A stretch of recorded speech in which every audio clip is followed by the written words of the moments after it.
I hope everybody had a safe fiesta. Oh, yeah. Well, I was with my mom in Louisiana and with my niece, who is 3, but has the confidence, the self-esteem, and the wherewithal to tell you what she's feeling in a very, I don't want to say aggressive, but very demanding way. Yeah, but no, she's extremely nice. Yeah. Well, it's always good to see her because you sort of get to see the world in a new way because you're seeing it through her eyes. So that's always great. Yeah. Although she loves her baby Finn. I know every song.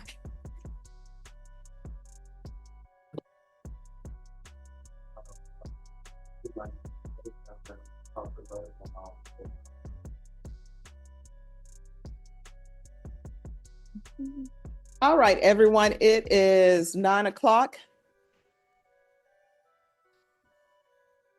I'm going to call the docket.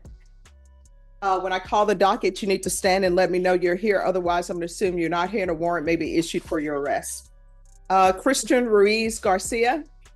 Thank you.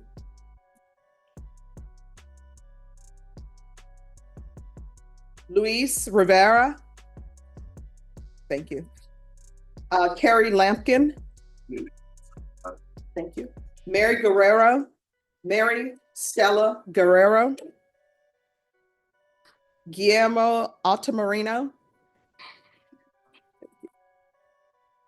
Alexander Aguilar Mason, Washington, custody. Matthew Moran. Matthew Tyler Moran. Constance Sinwell, custody. Juan Aguilar. Juan Andres Aguilar. Thank you.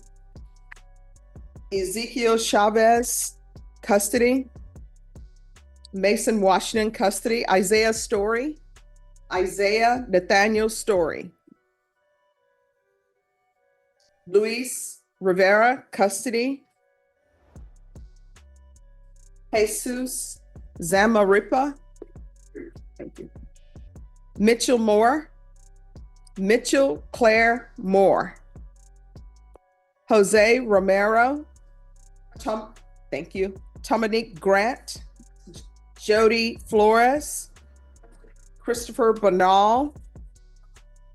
Thank you. Isidro Garcia. Eddie Outlaw. Okay, I like your name. It's Eddie Law Outlaw. Thank you. Matthew Griss. Robert. Somebody help me with the last name. I'm sorry, pronounce it. Medeiros. Robert Medeiros. Thank you. Look, he wasn't here to see me struggle. Glenn White, custody. Renee Gomez. Anthony Villarreal. Daniel Berlanga. Julian Gonzalez. Kevin Deluz. Thank you. Jose Mejia. Oscar Jimenez. Carrie Lampkin. Thank you. Kenneth Howie. Daniel Berlanga. Arturo Villanueva. Arturo Villanueva. Abel Favala. Let's see. Rakeem Asmore. Daniel Morales. Custody. Joanna Reyes. Thank you. Alexander Rangel. Alexander Rangel. Camillus Galvan.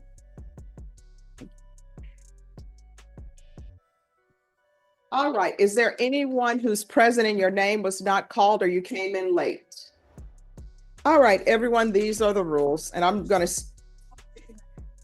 Yes, who's raising your hand? We're ready. PSI, restitution.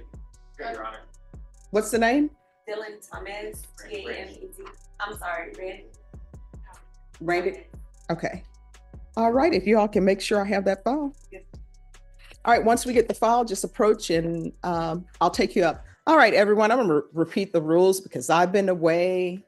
People had fiestas. Sometimes when fiesta happens, because of what happened during fiestas, memories tend to lapse. So these are the rules. Number one, we're recessing at noon so the staff can have their break. The criminal trial division files are here. Family violence files are there. Attorneys, just pull your file, have a seat, place it on the prosecutor's desk. They'll call you in the order of appearance. Once you've conferred with your client, conferred with the state, and you're ready to approach the court, just approach over here, ask the clerk to pull your file, have a seat. I'll call you in the order of appearance. If your client wishes to speak to the court in a language other than English, we'll need an interpreter brought down. Just let the clerk know you need an interpreter for this file. Once you've requested your inmate from the deputy, do not leave the courtroom. For security reasons, there are only so many inmates that are allowed in the box at one time. If you request an inmate and leave, you're being selfish to your co-counsels and to your colleagues because their inmate won't be able to be brought out.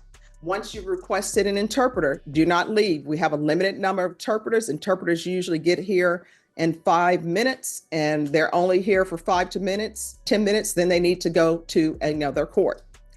Do not talk behind the court reporter while we are on the record. How you know we're on record is because I will have called the style of the case. Just raise your hand. The deputy will move you and your client to the other end and you can talk down there. Please remember the whisper. We have probation officer here. Ms. Abrams, can you raise your hand? She's an integral part of this system. If you have someone who you think is going to get probation or someone who's on probation and there's a motion to revoke to be heard, confer with her. That will make the process move along quickly because guess what? I'm going to ask her what her thoughts are and opinions are on the case anyway. So today is Monday. We thought fiesta would last forever. It doesn't. It is over. So we are not retired. We're just going to have to deal with that fact. We're going to put some smiles on our face because it's Monday. It's a new day. The sun is not out. Looks like it's going to rain. Maybe not. Who knows? But we're going to enjoy today. So please confer with kindness. And everyone, let's have a good day.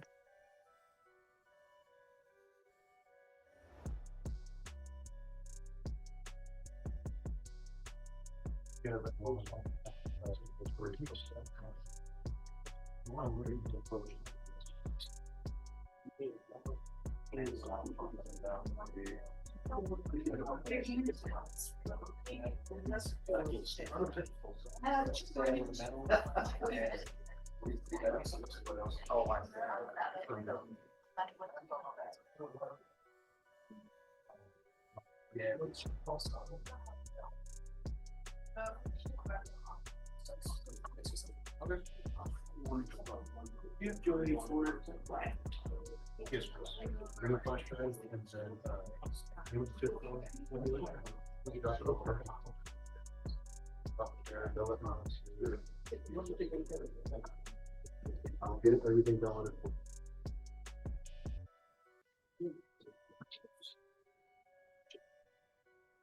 Glenn Lorenzo White. Court starts with rules for a reason. One mistake or missed instruction can affect your entire case. Have you ever seen a courtroom this? Hello. Morning, Judge. Good morning. Where's your client? He's in custody. Oh, they have to have him brought out. Okay. All right, thank you. You need to request I was going to request a reset. All right, you need to request him from the deputy. And have you conferred with the state? Yes, ma'am. All right, so just request him to be brought out. And then once he's brought out, just approach and have them pull the file and I'll take it up.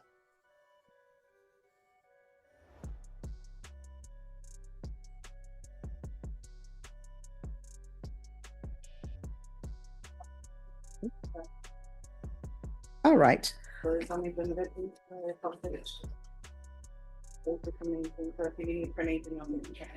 All right, so I need the trial court certification.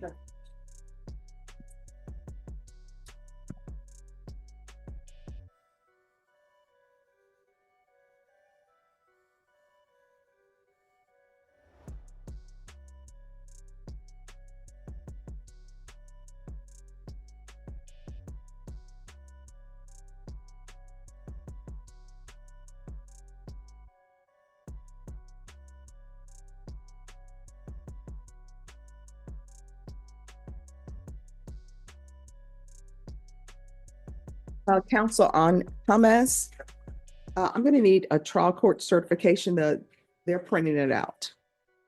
Confident I did it already, but I'll do it again if you want me to. All right, yes, because I don't have it here. Oh, Mr. Callahan, she's doing it. She's printing All right, out. thank you. And do we know, is there restitution in this case? Oh, that's the point of being reset. We have a plea agreement. Judge Angelini wanted a restitution figure, which was not available last time. And it is not available this time. It may be, because- pardon me, That's okay. Mhm. The owners of the vehicles that Mr. Thomas struck Mhm. as a result of the offense were Mhm. not listed as witnesses within the offense report, so I needed to go through the crash reports, which did not include contact information, so I needed to ask our investigator to look up their contact information, which I now have, but I have not had an opportunity to attempt to contact them yet. Okay, may I address the court? Mhm. I suggest that you assess the plea agreement and let the probation office calculate restitution, if any. My belief is that there was insurance, so at best, from my point of view, he would owe premium payments on the insurance, but I don't know that for sure. all right. So you want to ask your client if he had insurance? Yes, ma'am. All right. And then we'll take the matter up.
All right, do y'all have the trial court certification for Mr. Callahan? All right, thank you.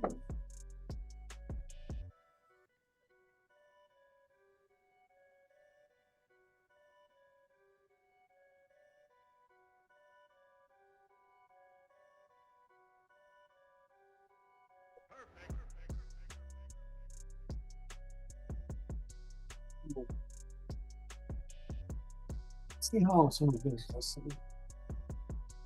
Joe Eddie Flores, along with Dr.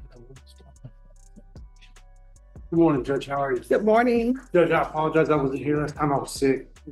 Oh, no. And then whenever the court reset it reset on the last Friday, that CLE. So Okay, oh, no I problem. apologize for not. Oh, no problem. Thank you.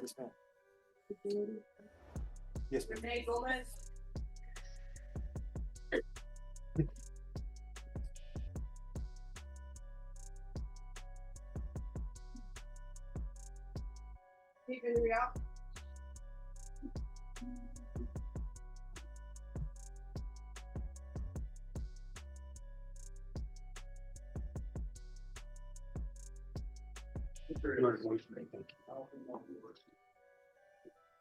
May I address the court? Yes. Paperwork can be be produced by the probation office or yourself in about 2 days. I suggest with the agreement of the prosecution that you assess the probation. Okay, all right, let's bring him forward.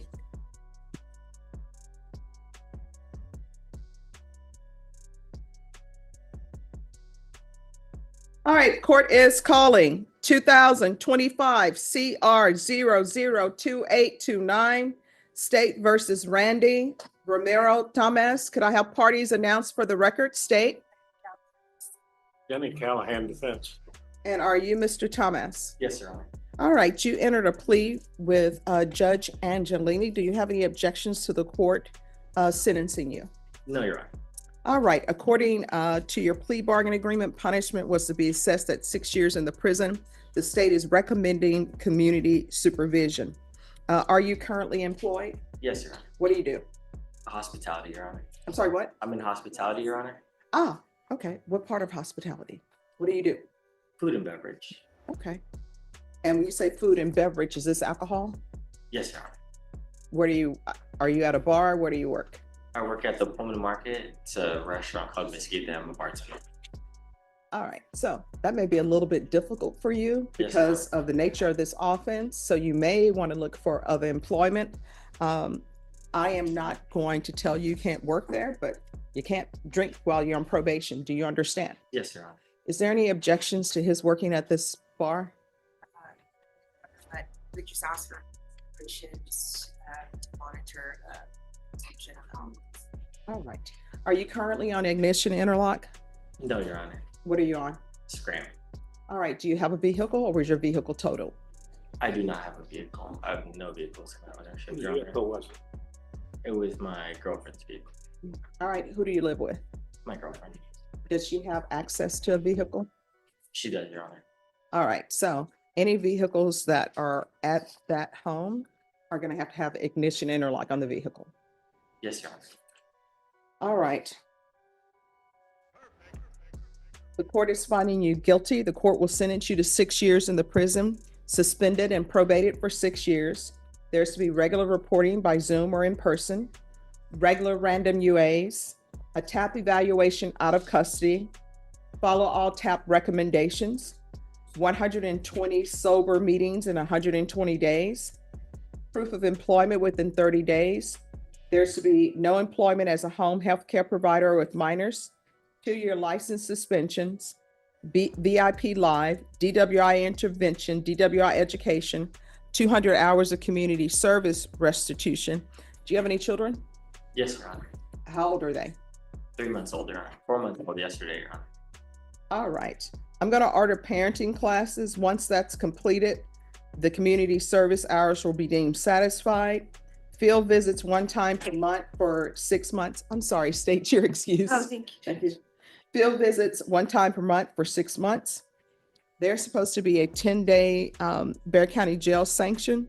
You have a choice. You can either do the 10 days in the Bexar County jail that will start today, or what I will do is I will sentence you to 20 days on GPS. It'll be partial for employment only.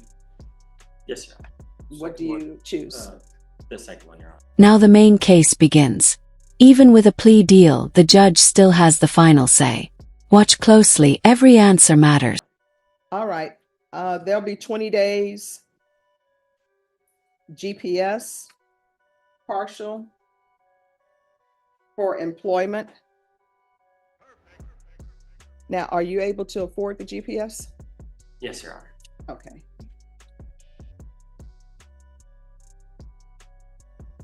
There is to be a referral to felony drug court. Probation is one other thing. There's to be restitution, if any, to Diane Ness, Ness, and Amy Hall. And we're going to set this for a restitution hearing. State, you'll need to have information on that restitution. We're going to set it for a restitution hearing on May 19th. Is that enough time for you?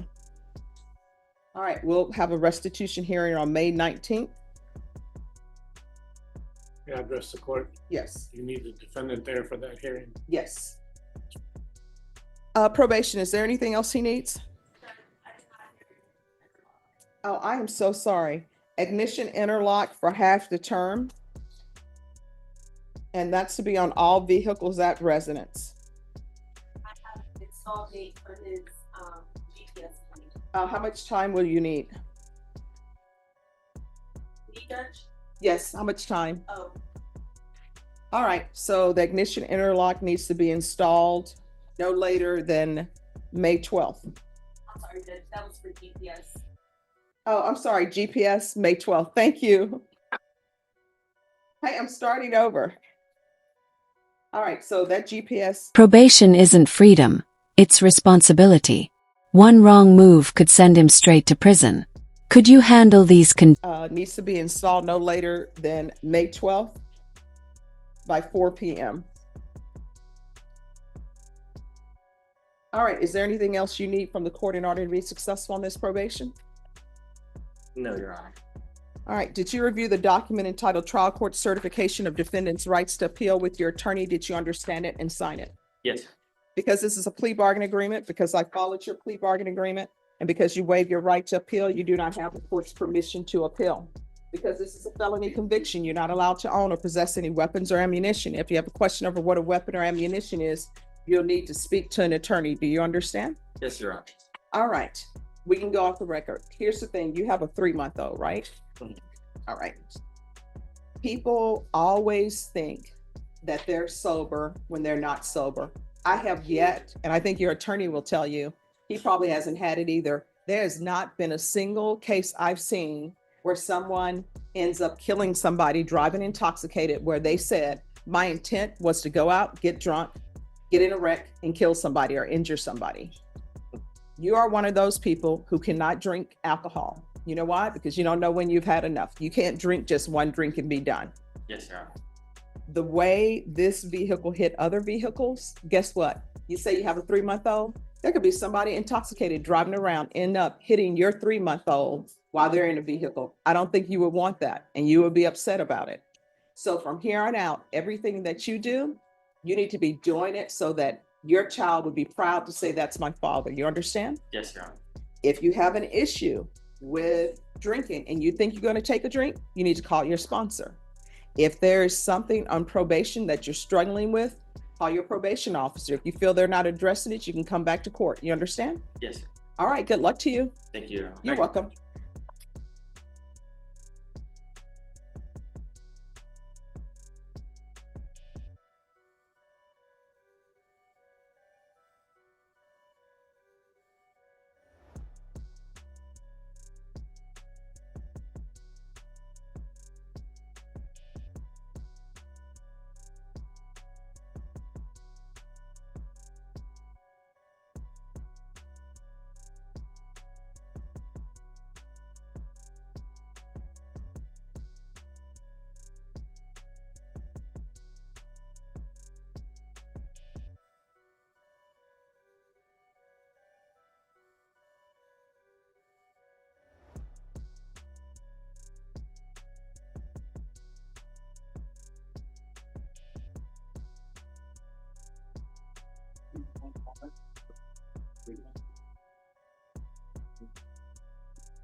Ask you a quick question. Sure.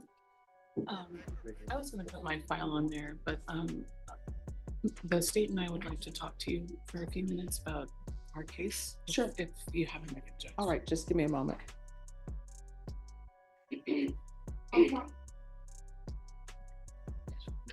Yes.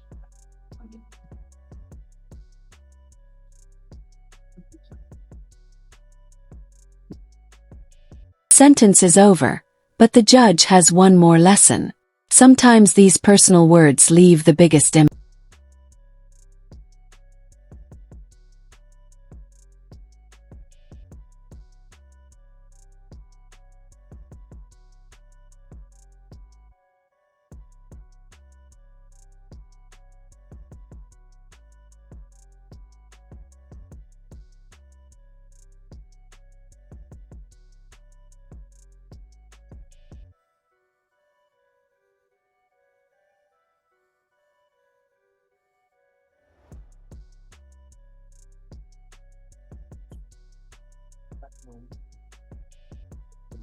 Who's here on Glenn White? All right, Mr. White, come forward.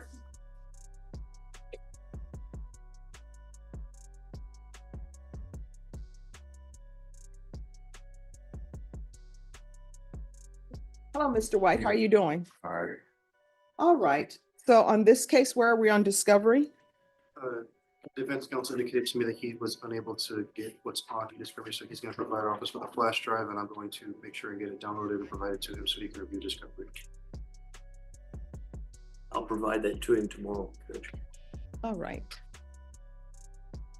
So Ms. Ferguson, recall this at the end of the month for discovery.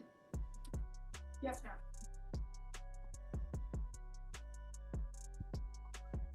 All right, we'll come back on May 29th for discovery. Do you have any questions, sir? No. All right, we'll see you back on May 29th. Thank you, Judge. You're welcome.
Who is this? I don't know if it's what I'm trying to. Who? What's the name? Your Honor, I have that studying for today, but it's not for today, so that's what I'm inquiring about. Okay, I don't know. Okay, I'm sorry. Yeah. Everybody come in late after about this.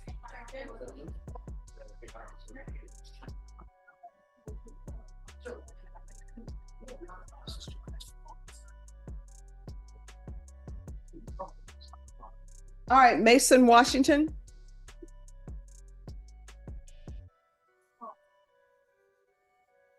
Oh, is this your case?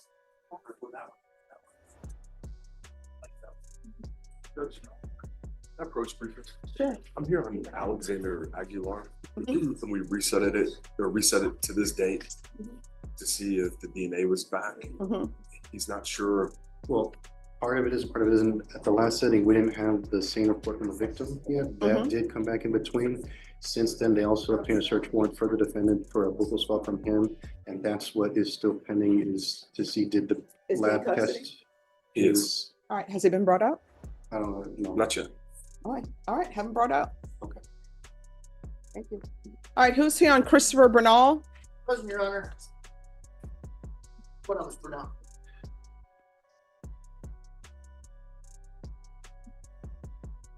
Would you have them on the docket there? Yes. The various cases that are going on. All right, let me. So Judge, last setting, Mhm. I was appointed onto the case, took over for another attorney. Yes. I've looked at the discovery on the UUMV case. Mhm. However, there is, and I need to continue it to talk to family violence, but Mhm. there's a continuous violence case that has not been indicted. Mhm. So I need to talk to them, coordinate with them. Hopefully we can work out something to everybody's liking. All right, so what date are you asking for? I do want to do a short 2-week reset to Okay. the week of May 19th. This way he's not lingering too long in custody. All right, Ms. Ferguson, May 19th on Christopher Bernal. All right, do you have any questions, sir? No, ma'am. All right, we'll see you back on May 19th. Thank you, Your Honor. Thank You're you, Judge. welcome.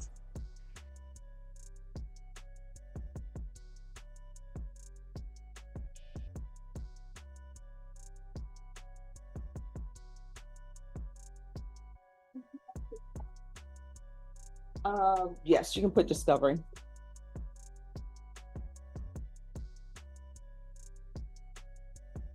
And Mr. DeLeon. Are you on the continuance violence case? If you can make sure you're on that case as well. Double check on it. All right, thank you. Judge, I just have the one case from all, and then is that a reset as well? Yes, it's May 19th. Thanks. Sure. And it's the same Christopher Bernal, is that correct? I believe so. Judge.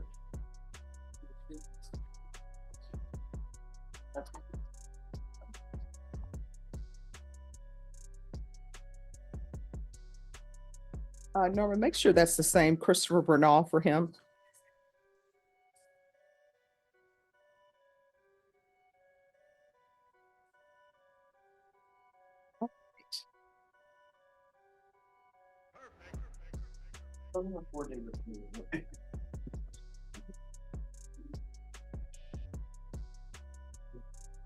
We have an agreement.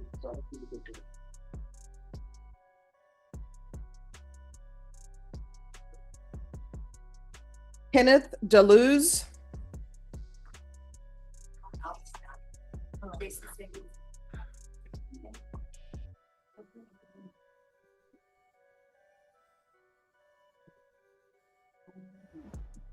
We're dressing appropriately for court. All right. All right, so where are we on this case? Yes, Your Honor. So the state has made an offer today. Okay. We need to speak with the misdemeanor attorney because they're trying to do I guess a global deal. So we're asking for a reset. In addition, Your Honor, I had filed previously we were here. There was a GPS violation hearing in which the court he was on partial GPS house arrest for work. The court had restricted him to house arrest.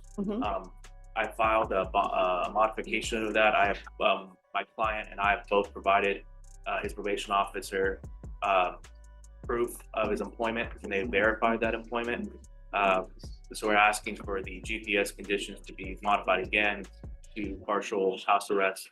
Unfortunately, since the previous modification, he is really struggling financially, not able to work, and is close to losing his current living conditions. So it's the court's understanding, and if I'm wrong, correct me, because usually I don't do full house arrest unless there's a reason for it. So I'm assuming there was a VR violation report, and he was violating GPS? He was, Your Honor. I think the issue was at that hearing, the probation officer was unable to actually come and testify, so we couldn't really get into a lot of the violations at that point. But there were allegations that he did violate some of those in the times that he was supposed to be away from. It wasn't that he was getting close to the complainant because there is no harmful and injurious contact. It was that some of the locations that he was going to were not related. Well, probation believed they were not related to work.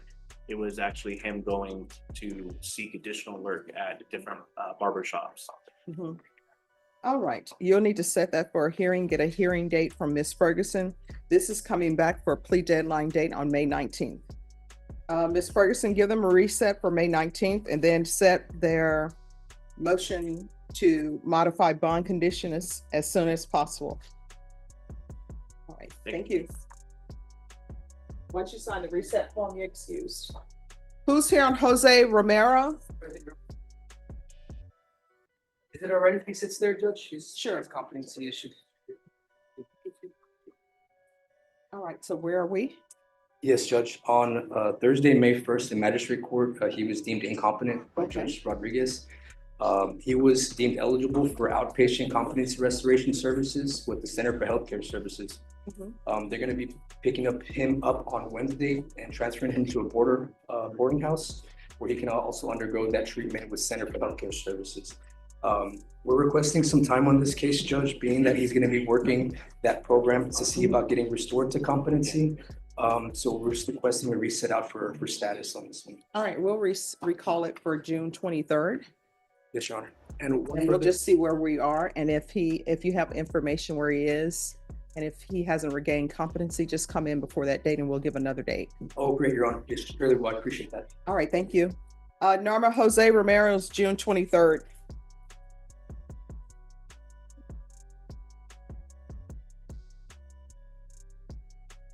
Yes.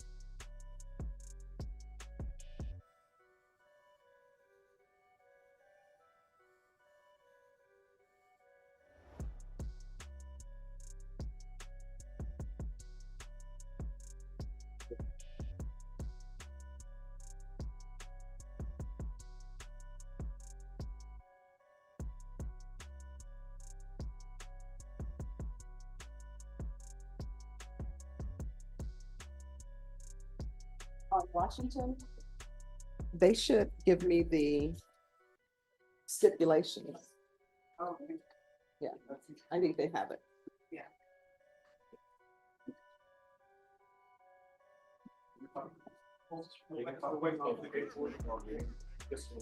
Mary Stella Guerrero.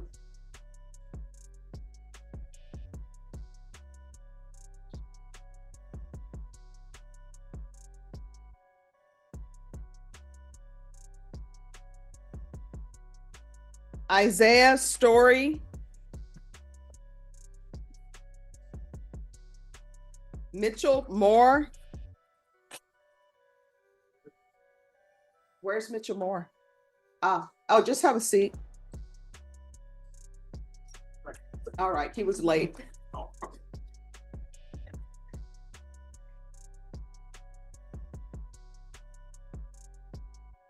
Robert Medeiros.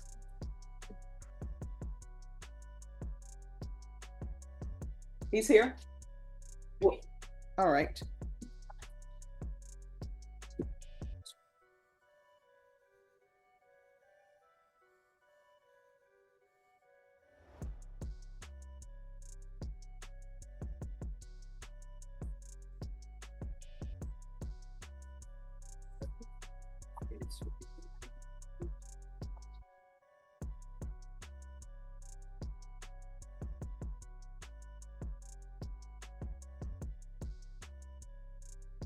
Do y'all have the STIPs on Washington?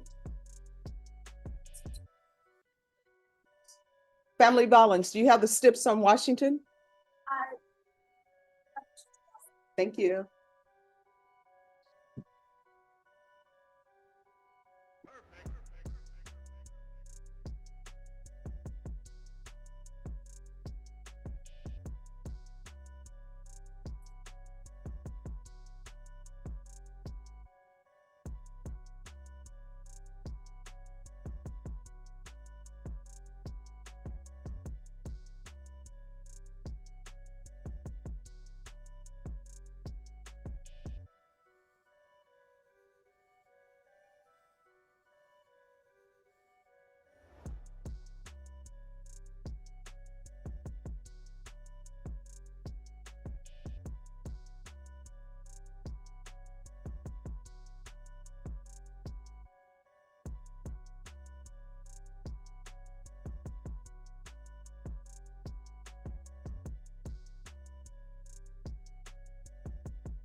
Yes, Judge, I don't know if you already have Mr. Flores' file, but I was just gonna add that to his. Sure. No, they haven't given me Oh, okay. Flores' file yet. We have a plea bargain this morning. I just wanted to give the court those a little bit early. All right, thank you. Thank you, Judge.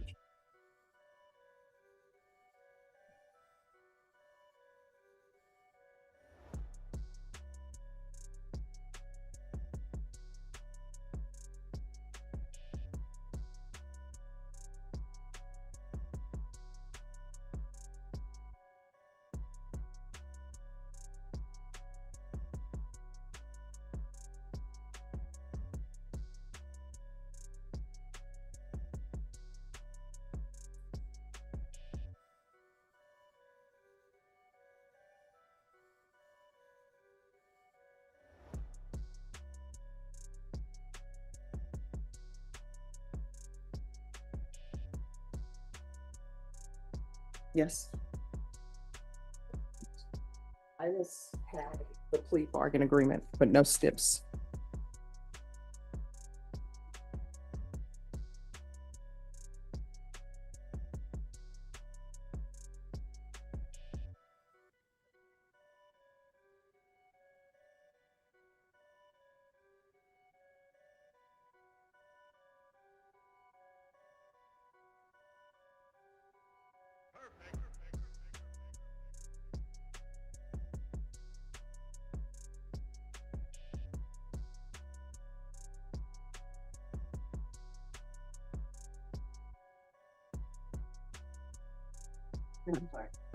You want me to go make a copy?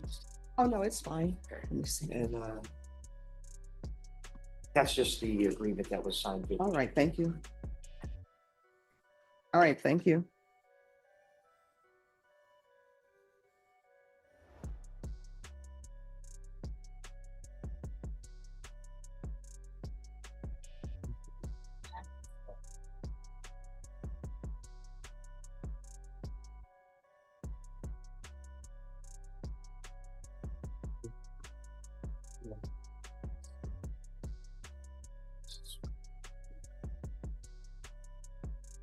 Oh, could I see the file on Reyes, please?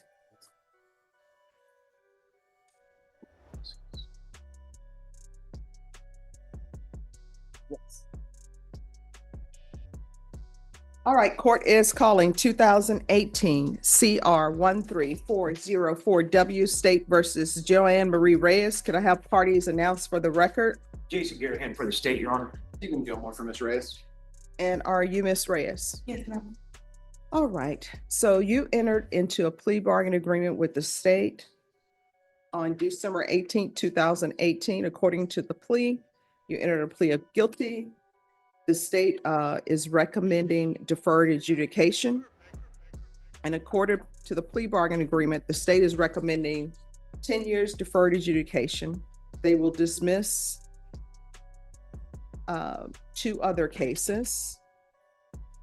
And it states here that they will adjust the recommended time of deferred adjudication to 8 years instead of 10 years of deferred adjudication if you spend 2 years without violating bond conditions. So that's the plea bargain agreement. Is that, yes? Sorry to interrupt, but I believe that the way I read it, and I know it's a little confusing the way it's put down, I don't know who wrote that, but I think that the amount of time that she's been on bond for the case would be taken off of the 10 years. And then, for instance, if she did 2 years on bond, we would reduce it to 8. Okay. Right. So I believe in this case. All right, somebody who did this plea bargain agreement, I know it wasn't you, but they didn't take or pay any attention to contracts in law school. I had to read it a couple times myself. All right, yes. So, and I believe that I believe it's 8 years that she's spent on bond on this particular case, Your Honor. All right. So the court will hear whatever evidence either side wishes to present. Well, the state's position with the actual plea bargain agreement that was entered back in 2018, that she's been on bond total, I believe, 8 years. So the state would be recommending 2 years deferred adjudication this time. All right. That's also what defense is requesting, Judge. She's performed under the contract. She provided truthful testimony in the trial of a cause that happened just a few weeks ago in a capital murder trial. She was available for sentencing as well if needed. So for the reasons that she has performed under the contract, I just asked the court to continue following the plea bargain agreement. She's also executed a declaration under penalty of perjury that I've discussed with Mr. Garahan, that she is presently indigent for purposes of fines, costs, and fees associated with probation, but principally, Judge, when she had the other case that was pending, and I believe everything has already been dismissed, there's nothing to be tested at this time. But in one of the cases that was pending, she had a GPS monitor, and Judge Contreras did not I don't know why he didn't, but didn't waive the fees. And so she has a balance on this case, whenever she reports to pretrial, there's a balance for GPS fees. I would just ask the court to waive the balance of the GPS fee. All right, I can say waive balance of GPS fees, but if it's a third-party contract, I have no authority or the jurisdiction to force them to waive GPS fees. Of course. All right, anything else? Nothing further, Judge. All right, Joan, raise your right hand for me, please. Do you solemnly swear, affirm the testimony you give will be the truth and nothing but the truth? Oh, help you God. Yes, ma'am. All right, you can lower your hand, state your name for the record. Joanna Murray Rates. All right, are you currently employed? Yes, ma'am. What do you do? I am a hairstylist and I work for Amazon. All right. And how long have you been doing that? For hairstylist, about 7 years. Amazon, I just started about 6 months ago. All right, and do you have any children? No, ma'am. All right. So how are you supporting yourself? By working. All right. And the reason why I asked that is because your attorney said that you can't pay any fees. So do you live by yourself? Yes, ma'am. All right. And you say you're in school? Yes, ma'am. What are you studying? I'm getting a cross Cosmo, so I can do barber, and I did just open my own salon in December, so it's just for the licensing and everything. All right. And how old were you when this offense was committed? I believe I was 19. Okay. All right. Anything else? Nothing from the state, Your Honor. All right. This is what the court is going to do. The court is going to sentence you to 6 years deferred adjudication. Proof of employment within 30 days. There's to be no employment as a home health care provider or with minors. There's to be regular reporting by Zoom or in person. There's to be regular random UAs. Field visits 1 time per month for 6 months.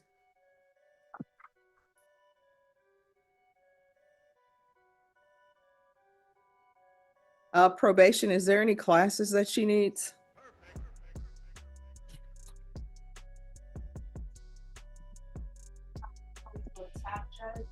All right, thank you. TAP evaluation, follow all recommendations. There should be 200 hours of community service restitution. Probation, is there anything else?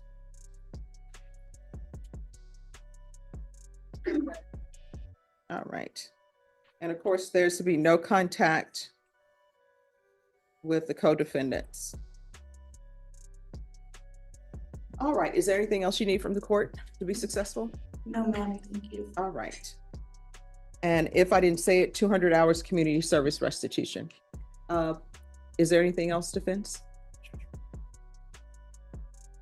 And did you review the document entitled Trial Court Certification of Defendant's Rights to Appeal with your attorney? Did you understand it and sign it? Yes, ma'am. All right, we may need to change this because this documentation has changed. Sure. Yeah. Could you print them out a trial court certification on this case? No. It's just that this one is an old one from 2018.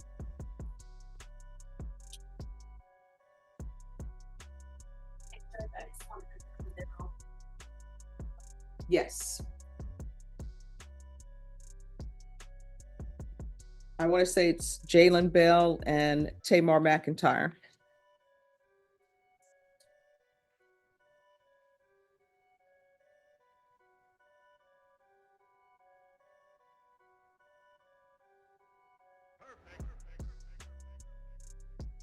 And is there any victim impact in this? No. All right, state, you may be excused. I'm just going to wait for this trial court certification.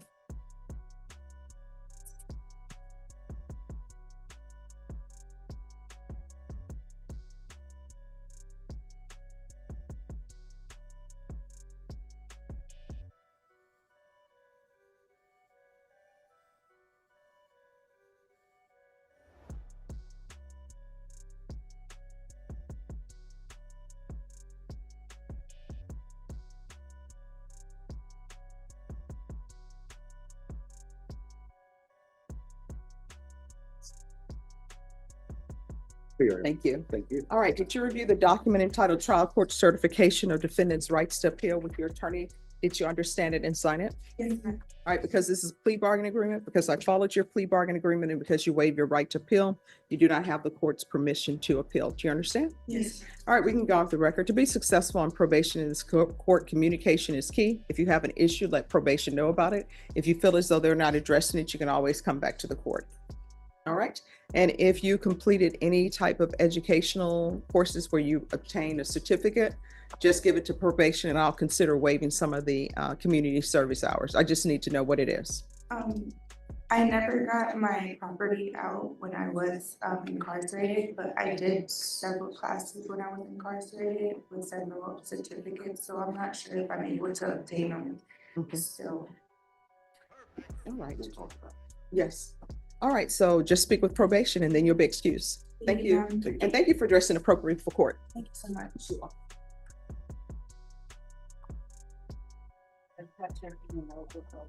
Oh, no problem.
This next case is about second chances.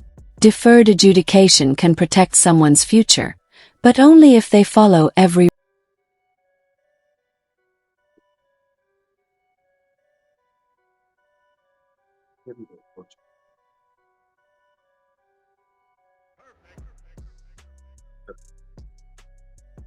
Alex.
Address their needs.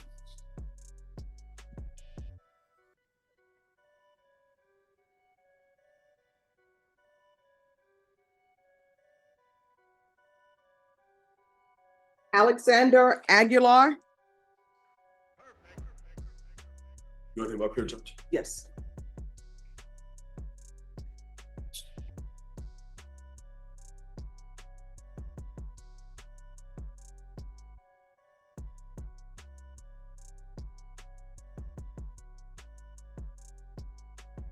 Right, so, just one moment.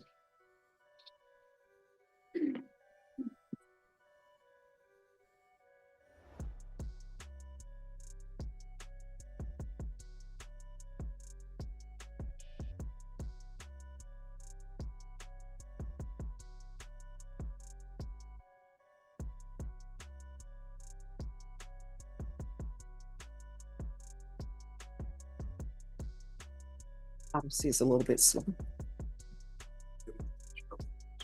Mhm.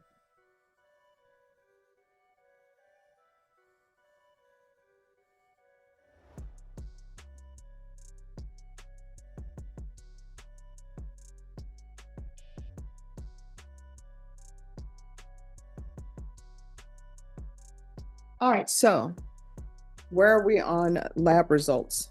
So we got the lab results in for the victim's same exam. We need to have the defendant's buccal swab taken and sent to the lab to compare to the DNA that was found in the same report. There has been a warrant signed to that effect, but it hasn't been properly executed. So I need to have SAPD sent down to the jail today so that they can take the swab of the defendant and have that specimen sent to the lab for testing. All right. And you know, maybe this is just me, and I know it's not your fault. I don't understand why cases are being indicted and DNA is not done. And then we wait to, I say we, but I don't mean me. Then there's a wait to, now let's get his DNA and see if it compares to whatever other DNA. I don't understand that. Agree with All right. So that's probably going to take, what, 8 months? Necessarily, I can put a rush request on it and hopefully have it done within the next few weeks. All right. So we have that. CPS records, you have already exchanged those? Believe so. Okay, so it's just the DNA that we're. All right, Ms. Ferguson, if you can recall this for the end of June. We're just a status hearing. It will be for discovery, and that will be the final discovery hearing. Yes, sir. All right, June 26th. Thank you. Any other questions? No. All right, thank you. It's funny, I've never heard anybody complain about Odyssey. Who's here on Juan Andres Aguilar? Judge. Good morning. How's it going? Going well yourself? Oh, I cannot complain. Virtual picture. Yes. Signature methods.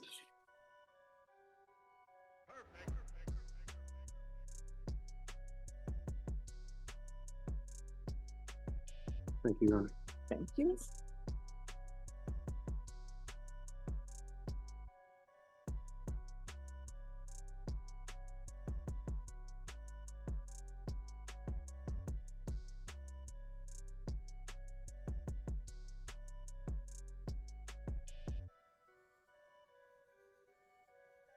All right, where are we on discovery? Disclosed the CPS records that defense was requesting today.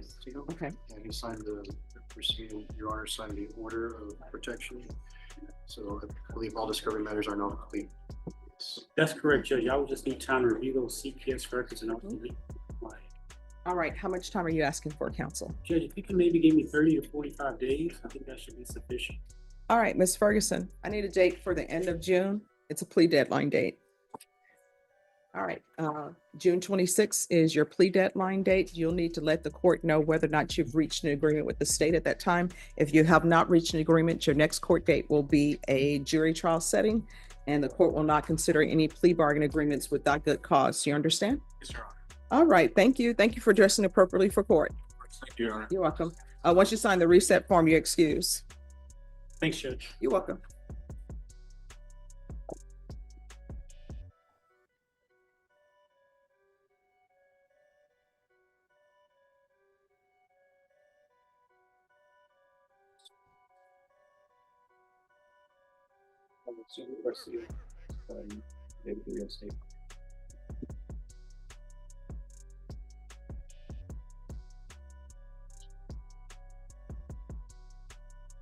All right. Jody Flores, sorry.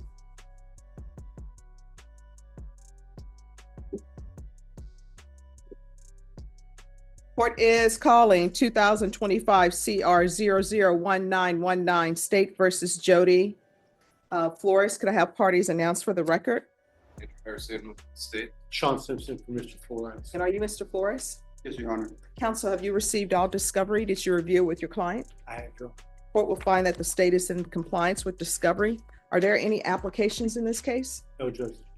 All right. Mr. Flores, did you review the true bill of indictment with your attorney? Yes, Your Honor. Did you understand it? Yes, Your Honor. Counsel, do you waive the reading of the indictment? Yes, Judge, we do. State, are you proceeding on the indictment as presented? Yes, Judge. Mr. Flores, did you review the court admonishments with your attorney? Yes, Your Honor. Did you understand it and sign it in all the appropriate places? Yes, Your Honor. Did you understand your charge of possession of a controlled substance, penalty group 2, less than 1 gram? Yes, Your Honor. As a state jail felony, range of punishment is anywhere from 180 days up to 2 years in the state jail facility and up to a $10,000 fine. If you have a plea bargain agreement with the state, the court does not have to follow your plea. If for any reason the court does not follow your plea and gives you more than you bargained for, the fact that you entered a plea will not be used against you and you will be allowed to withdraw your plea. Did you understand? Yes, Your Honor. You have a right to jury trial, a right for you or your attorney to cross-examine and confront any witnesses the state would call, and the right to remain silent. Did you understand by entering this plea, you were giving up those rights? Yes, Your Honor. And did you intend to give up those rights and enter into a plea in this case? Yes, Your Honor. Counsel, has your client been able to provide you with any defenses? Yes, Judge. Yes. Do you believe he has a rational as well as a factual understanding of the charges against him? I believe that he does. Do you believe he's currently competent and was legally sane at the time of the offense? Yes, Your Honor, I do. Mr. Flores, has anyone threatened you, coerced you, or placed you in fear to get you to enter this plea? No, Your Honor. Anyone promised you anything other than the plea? No, Your Honor. Are you satisfied with the way you've been represented? Yes, Your Honor. Are you a U.S. citizen? Yes, Your Honor. Court will find that defendant has knowingly and voluntarily waived his right to jury trial. Did you review the plea bargain page with your attorney? Did you understand it? Yes, Your Honor. According to the plea, punishment is to be assessed at 200 days in the Bexar County Jail under 1244. Did you understand that to be the plea? Yes, Your Honor. Defense, is that the plea? It is, Judge. State, is that the plea? Yes, Judge.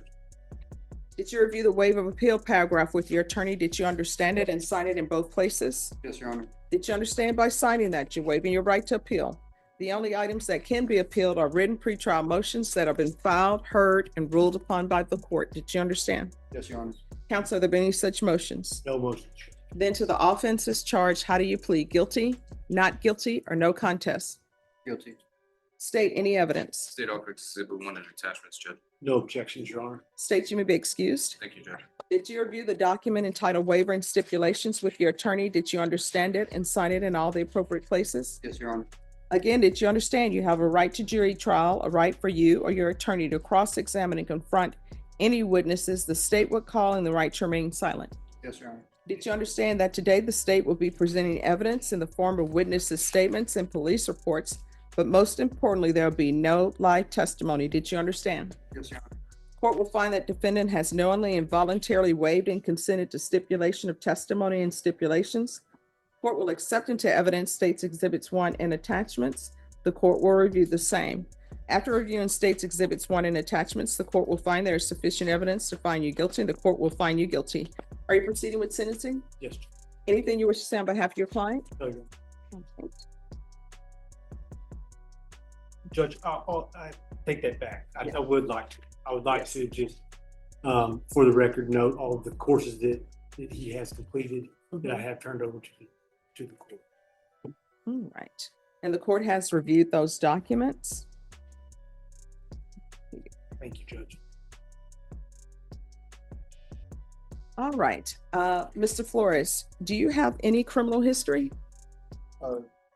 Yes, Your Honor. And what is his criminal history?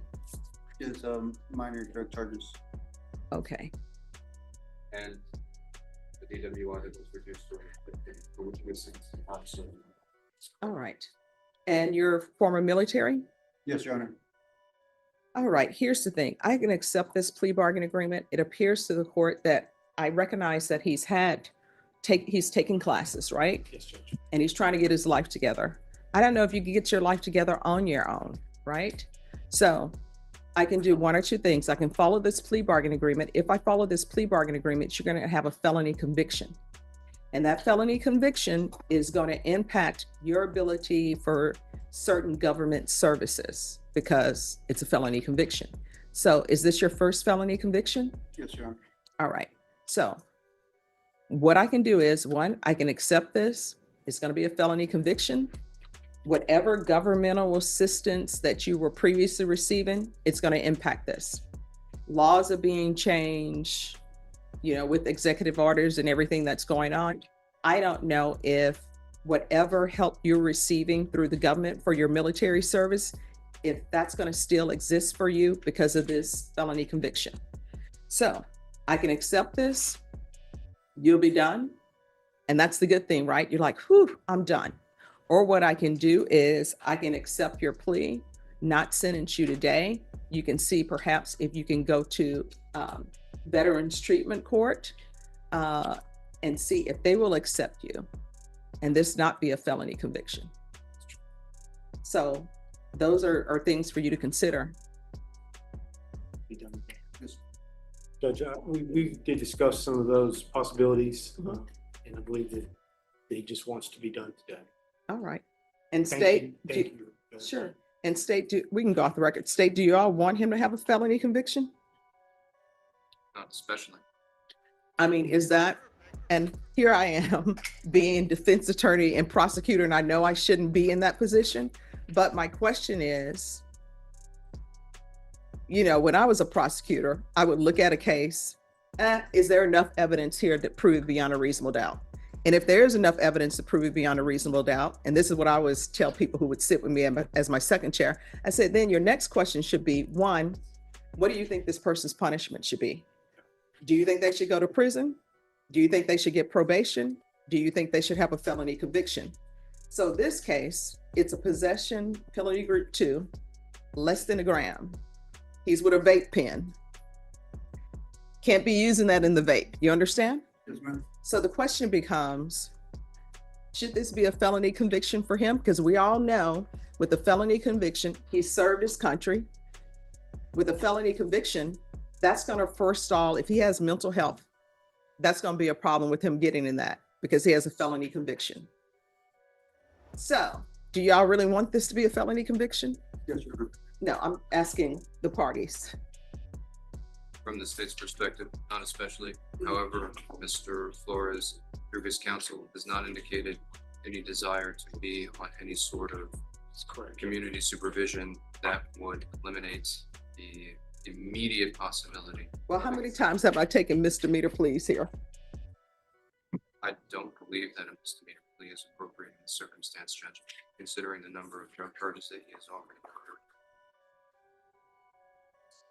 We're just asking the court to follow clear. All right, I'll follow it. Thank you. But- Thank you, Your Honor. Sure. All right, thank you. All right, the court is going to find you guilty, sentence you to 200 days, Bear County Jail under 1244, give you credit for any time served. The court will show that the judgment is satisfied. Did you review the document entitled Trial Court Certification of Defendant's Rights to Appeal with your attorney? Did you understand it and sign it? Yes, Your Honor. Because it's a plea bargaining agreement, because I followed your plea bargaining agreement, because you waive your right to appeal, you do not have the court's permission to appeal. Because this is a felony conviction, you're not allowed to own or possess any weapons or ammunition. If you have a question over what a weapon or ammunition is, you'll need to speak to an attorney. Do you understand? Yes, Your Honor. All right, we can go off the record. I appreciate you taking the classes that you were able to take while you were in custody.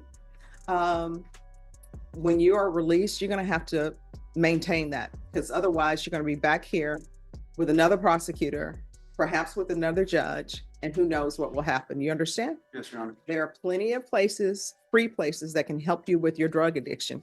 If you can't find a place, when you get out, you can come back here. I will pick up the phone, call somebody to help you, okay? Yes, Your Honor. Thank you. All right, who's here on Isidro Garcia?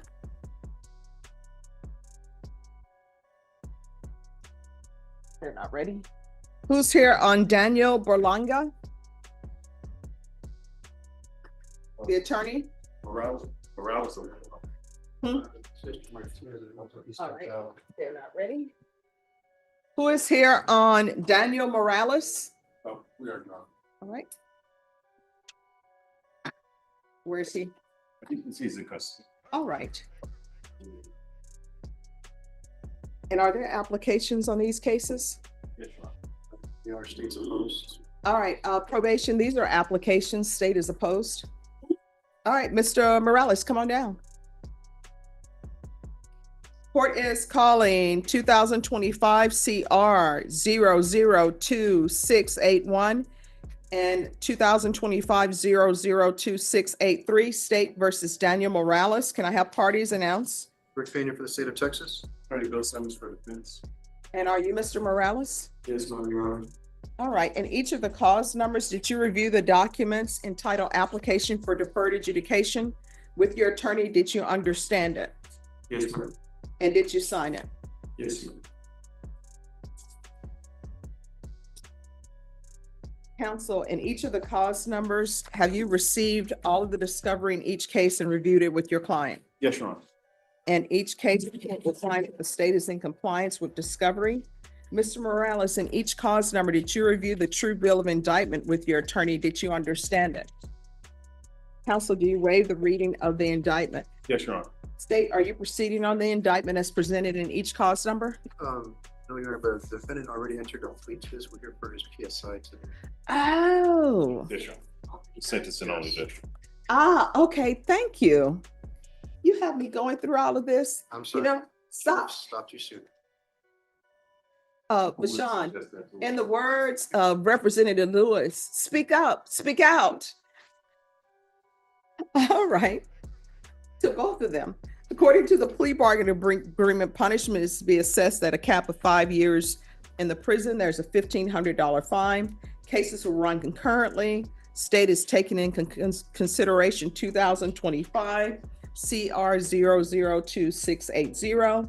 There's an affirmative finding of family violence and no contact with the complainant. Are there any witnesses from either side? None from the state. We have three, Your Honor, but they'll be brief. All right, call your first witness. At this time, I'd like to call Mrs. Mercedes Morales.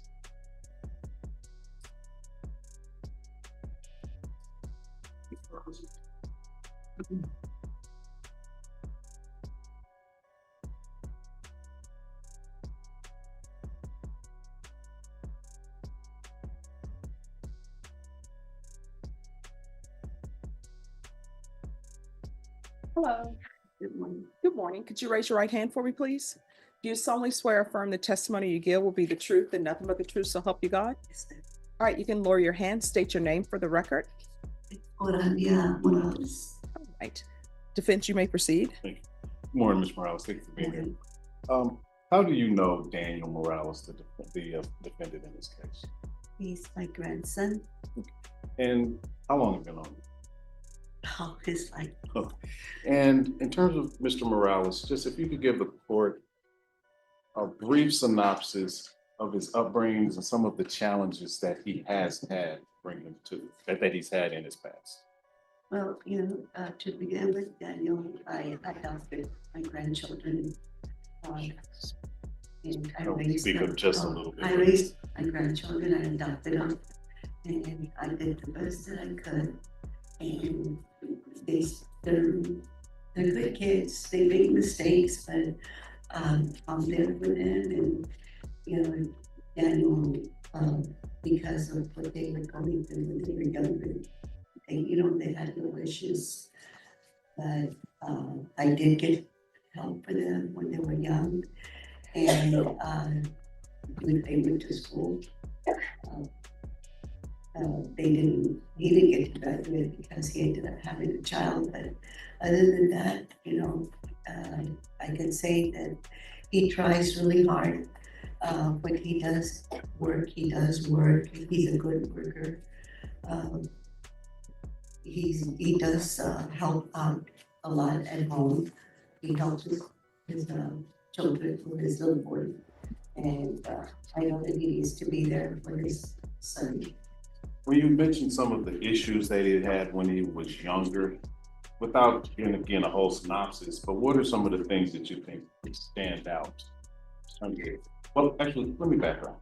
Would you say one of the issues is that his mother wasn't there? Yeah, she wasn't there. And not to put, because I met her, she's also recovering, is that correct? Yes.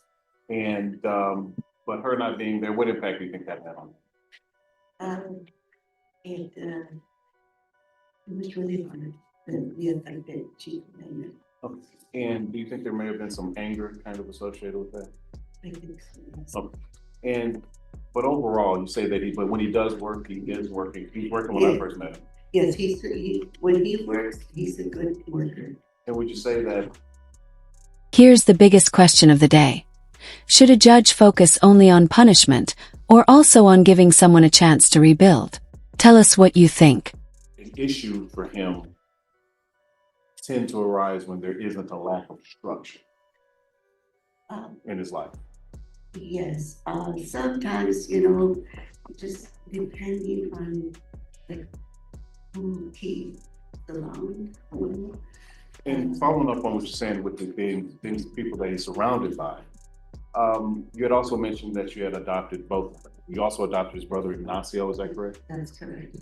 Is there any particular program that Ignacio, you've seen him interact with over the last year, that's had a significant impact in his life? Yes, there's a program through the San Antonio Christian Church that he's been in. He's been doing really good in that program.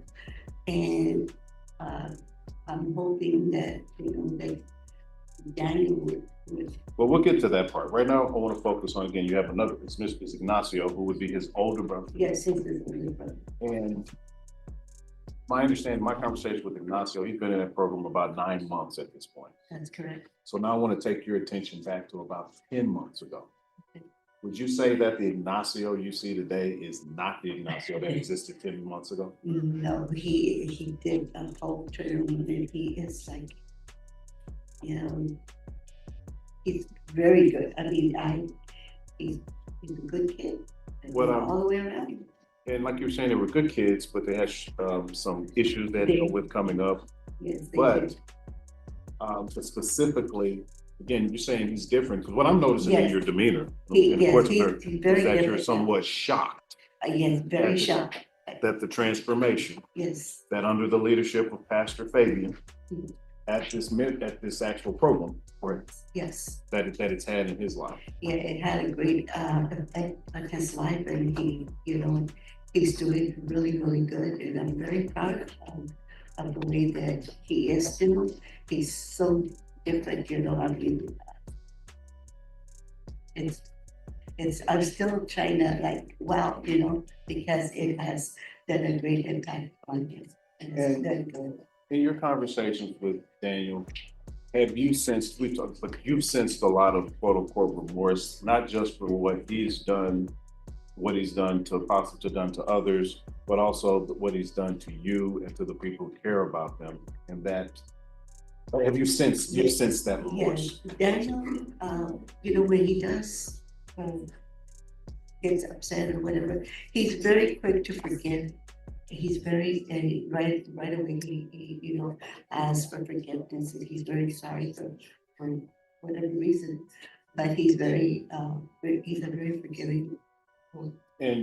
But you'd agree that his program for his life has not worked for him at this stage or at this point, because he's standing here in an orange jumpsuit. Yes. So you'd agree that we need some new program. Yes. Is there anything else you'd like to say to the judge today?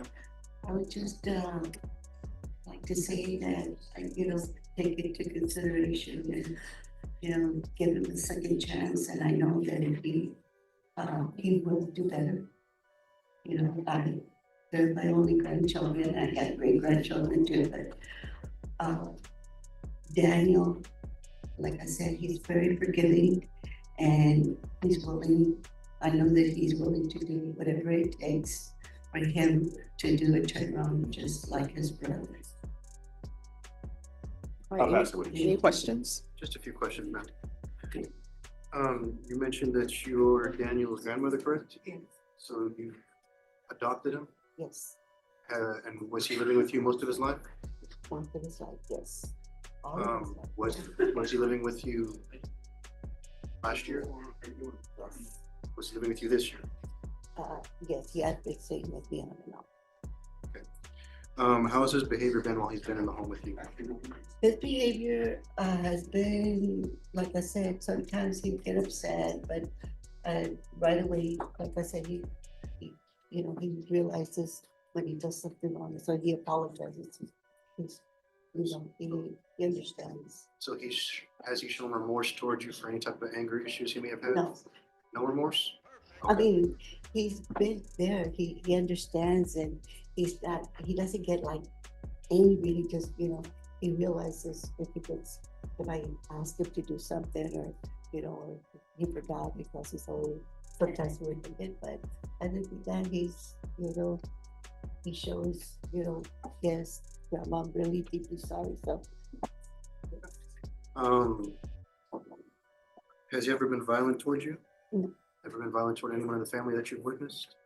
No, I mean, he's been arguing with, you know, his girlfriend on and off, but just arguing and like.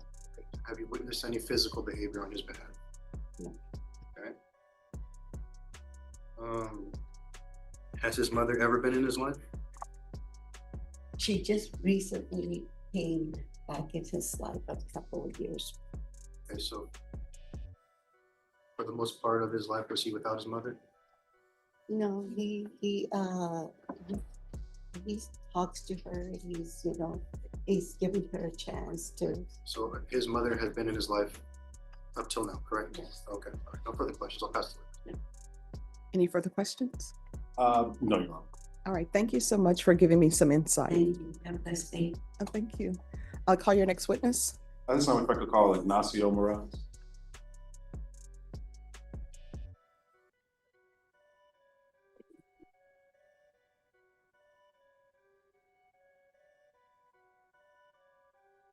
All right, if you could raise your right hand. Do you solemnly swear or affirm the testimony you give will be the truth and nothing but the truth so help you God?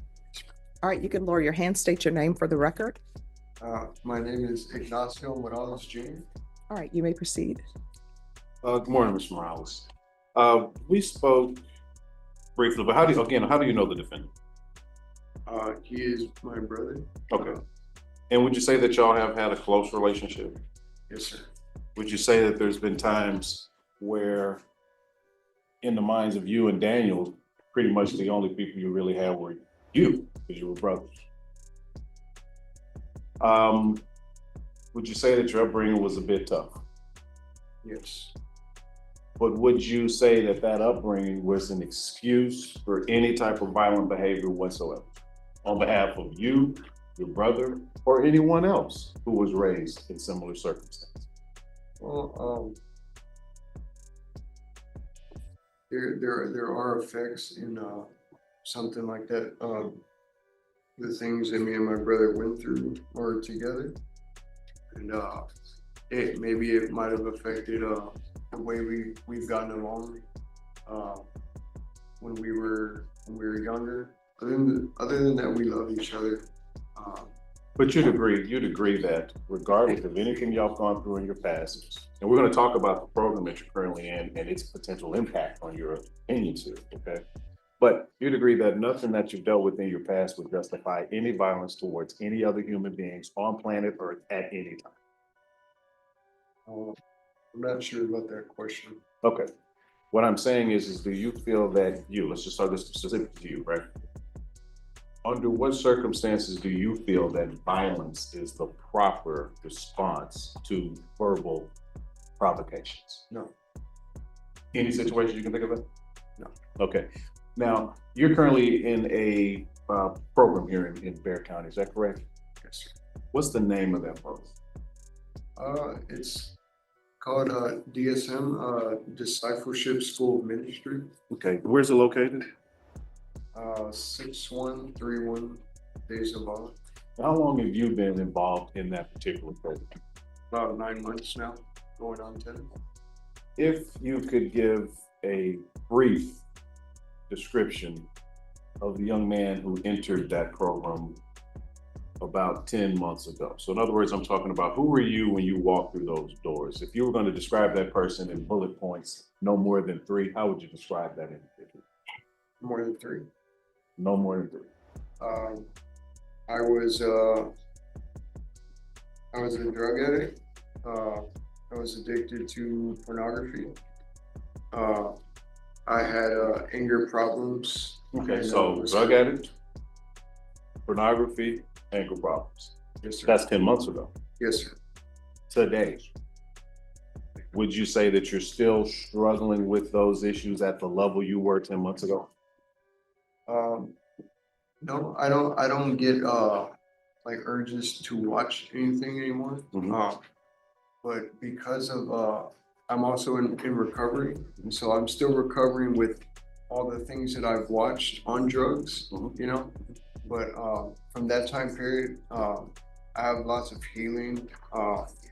So I don't have any drug cravings. I'm a recovery meth addict. I used to smoke weed, but I've been clean for about 9 months now, going on 10. I haven't had any cravings for almost five months, which is pretty crazy, because that drug is very hard to not have cravings, if that makes sense. Now let me, and not to just because we're kind of credit doctor, but we talked about this before. So, but you had mentioned one of them was anger. Yes. Let me back up. This program happens to be a faith-based program. Would that be accurate? Yes. And I asked you a question back there. Remember, I had never met you, right? And the question I asked you was, what is a particular, anything you've learned over there as it relates to dealing with quote unquote anger? And you had mentioned a verse in the book of James. You recall that? Yes. What verse was that in James that you brought up? I don't exactly remember the exact where it's at, but I can kind of paraphrase it. That's how most of us are. Most of us can't remember specific. Just talks about being slow to anger, slow to wrath, slow to speak. And so, would you say that those are the type of impacts that are assisting you with any anger that you may have had from your past? Yes. Now, I want you to just briefly, as a person who's actually in this program, okay, describe the environment in terms of the people that are there.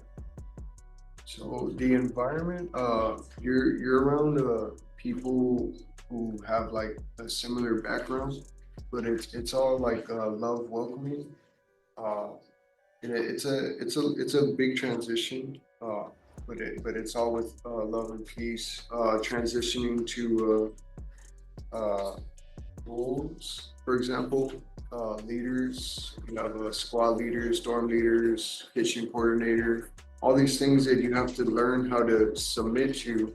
But coming from a background of a recovery addict, all of these things, and just falling in. So a lot of people that come in, some of them are not used to having rules, or staying at other people's houses and not submitting to their rules. So when you come in, it's learning how to have discipline again, self-control, receive correction and rebuke, things like that.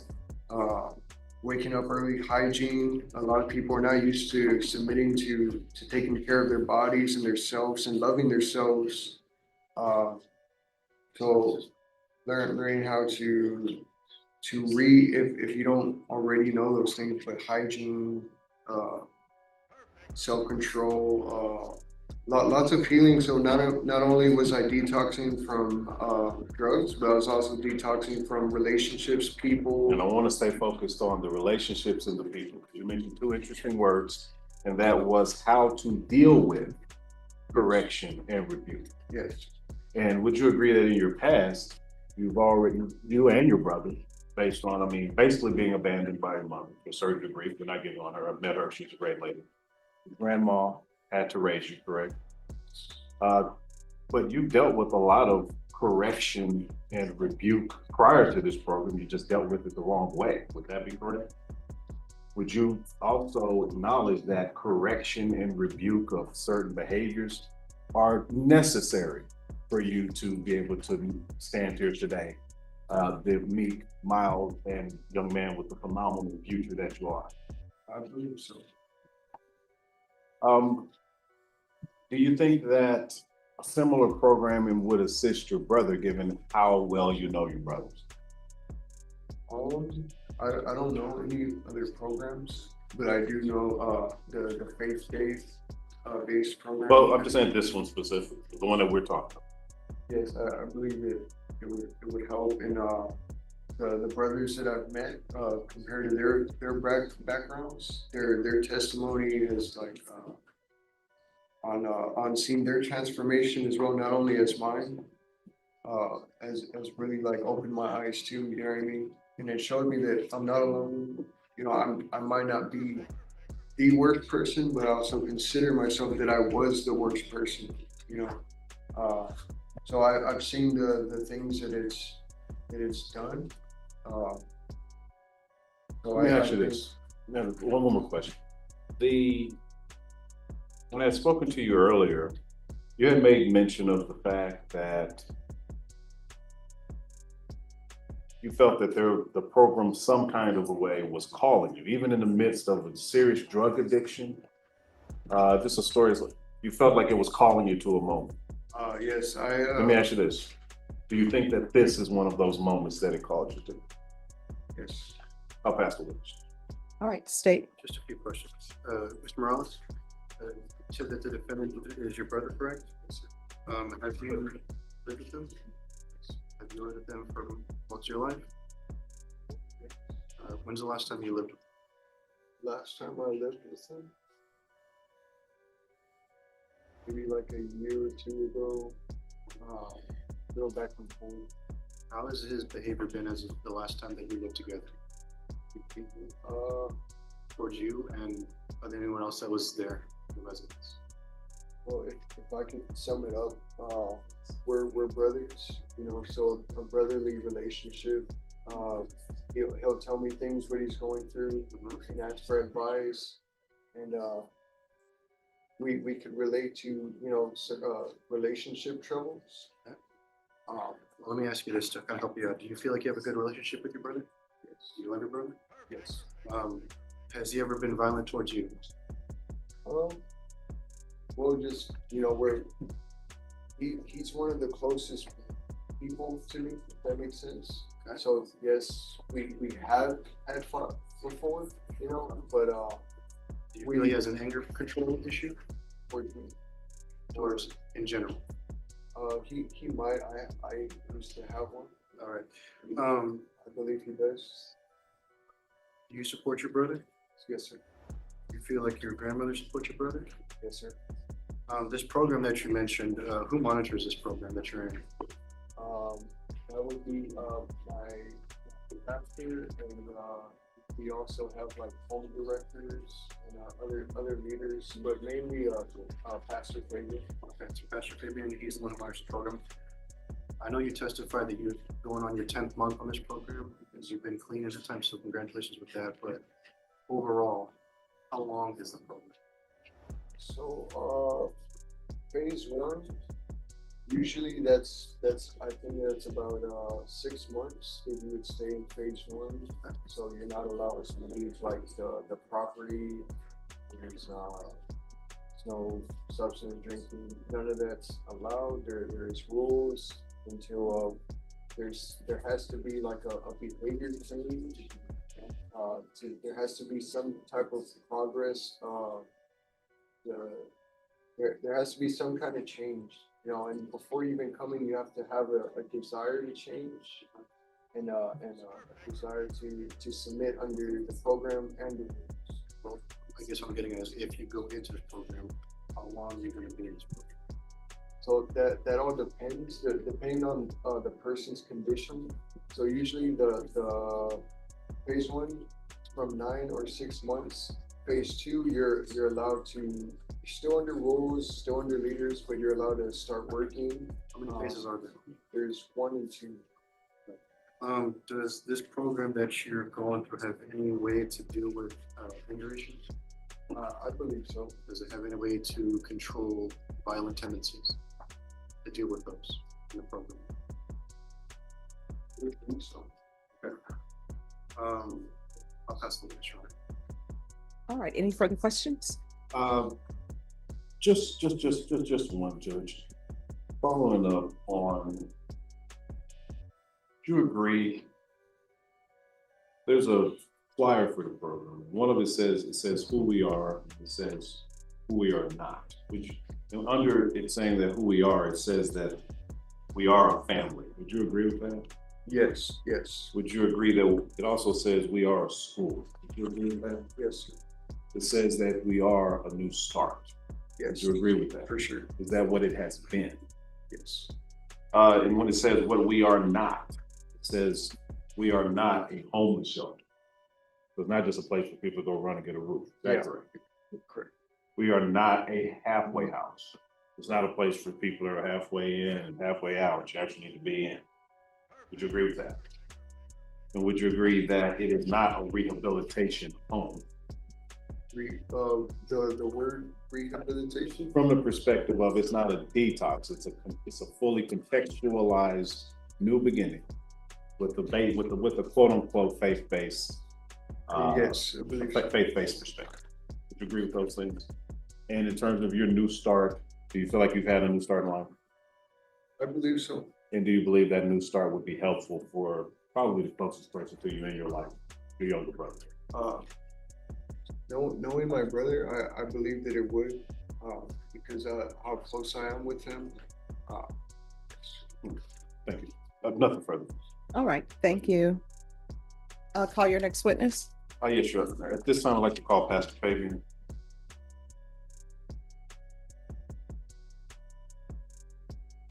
Oh, Pastor Fabian and Barbara, I'm sorry.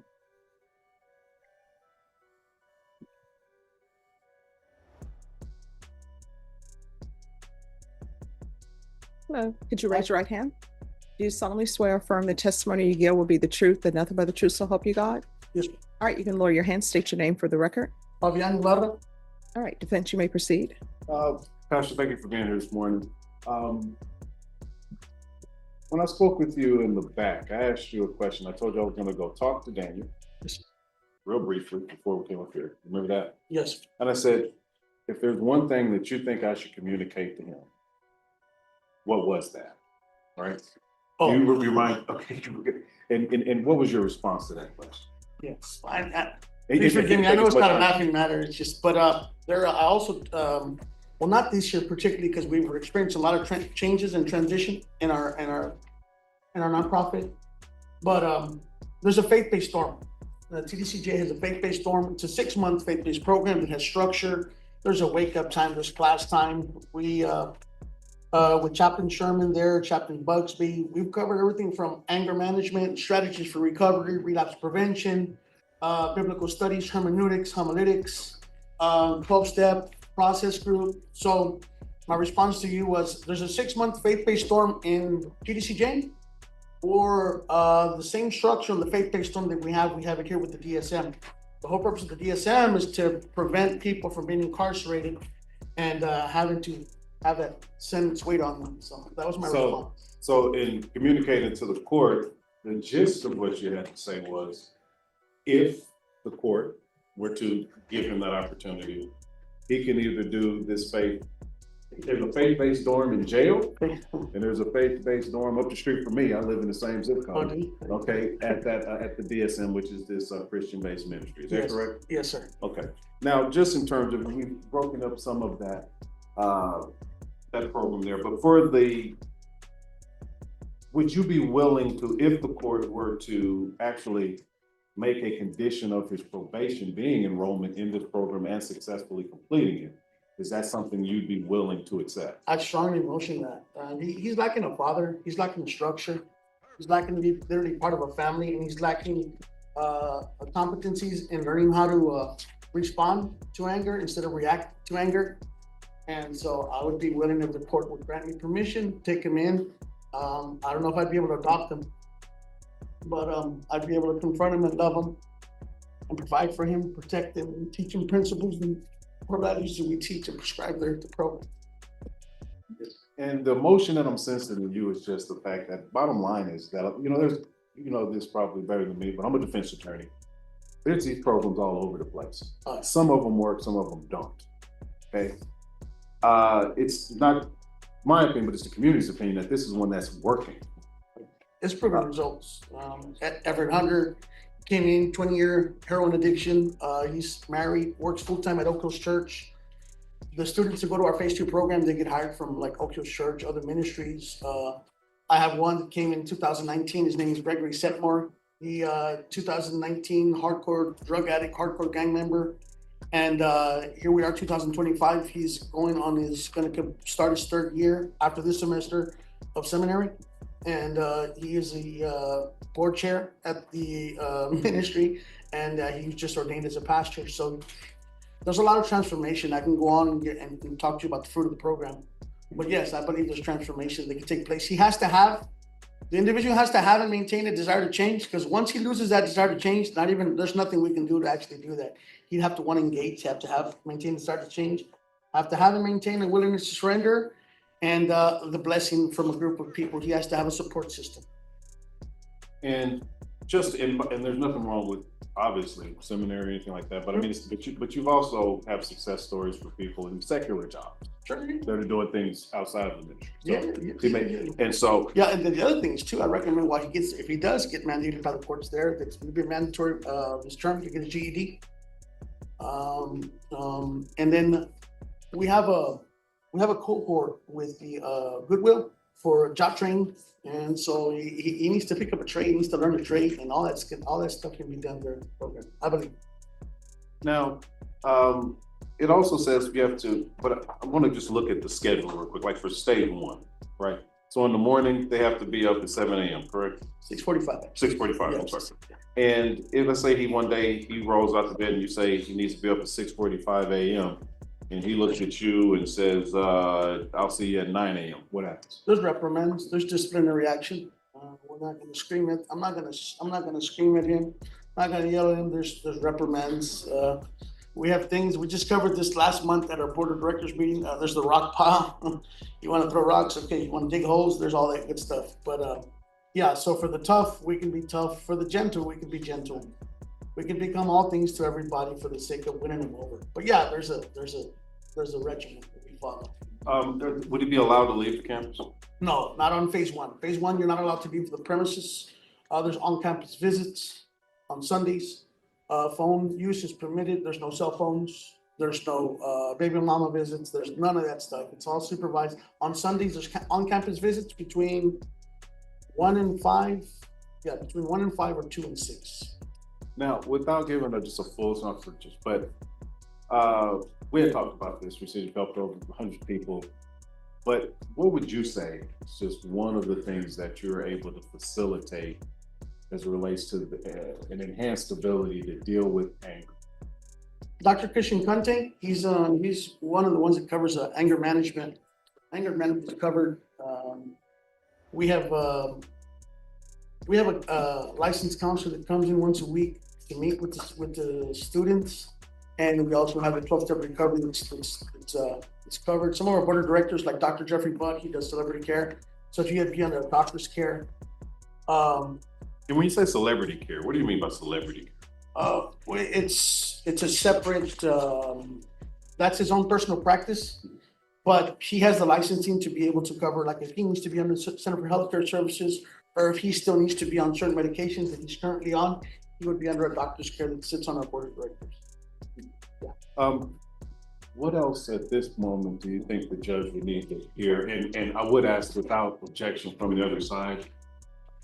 They do have some materials. I don't know if the court wants to review those. This is just from the program. These are the schedule I was just going over is in there. Brief overview of it. If your honor wants to review it, oh, no, that's fine. I'm just asking what the court would like to look at it. Thank you. Yes, sir.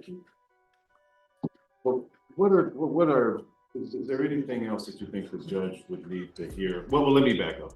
So you would be willing if she mandated it. Actually, you welcome it. Yes, the last thing I'd like to say is that, yeah, welcome it. He needs to be part of a family. He needs to be restructured. And he needs to understand that if, like earlier, I heard you advocating for somebody else, and that's God's grace over your life. But he needs to understand that if the judge is advocating, of the attorney, people are coming in to bear witness of this transition, that if there's a breach, well, then we need to come back to the courtroom and follow up on whatever has to be done because of the breach of the terms and conditions. He can't say he hasn't been loved. He can't say we haven't tried. He can't say there's no room for error. It's just whatever sentencing has to take place after, if there is a breach. But I'm confident that there won't be a breach contract. If you permit. I'll pass the lead. Yes. Yeah. Morning, Pastor. Do you know the defendant, Mr. Daniel Morales? I've known him, I met him last year and I confronted him. I walked up to him. He's pretty tall. So you're going on for less than a year? Probably. Last time I saw him was maybe August or September. Something like that. Yeah, it was an outreach because we do outreach from 12 to 3. We partner with Corazon Ministries and other nonprofits to go to our outreach. But I walked up to him, I confronted him. I said, you know what, God's gonna use me in your life. And I don't know how it's gonna happen. I didn't think it was gonna happen like this. So you're unaware of his behavior other than just that brief encounter? Yeah, he's come to a couple of the prayer groups. He's shown an interest, like a drawing.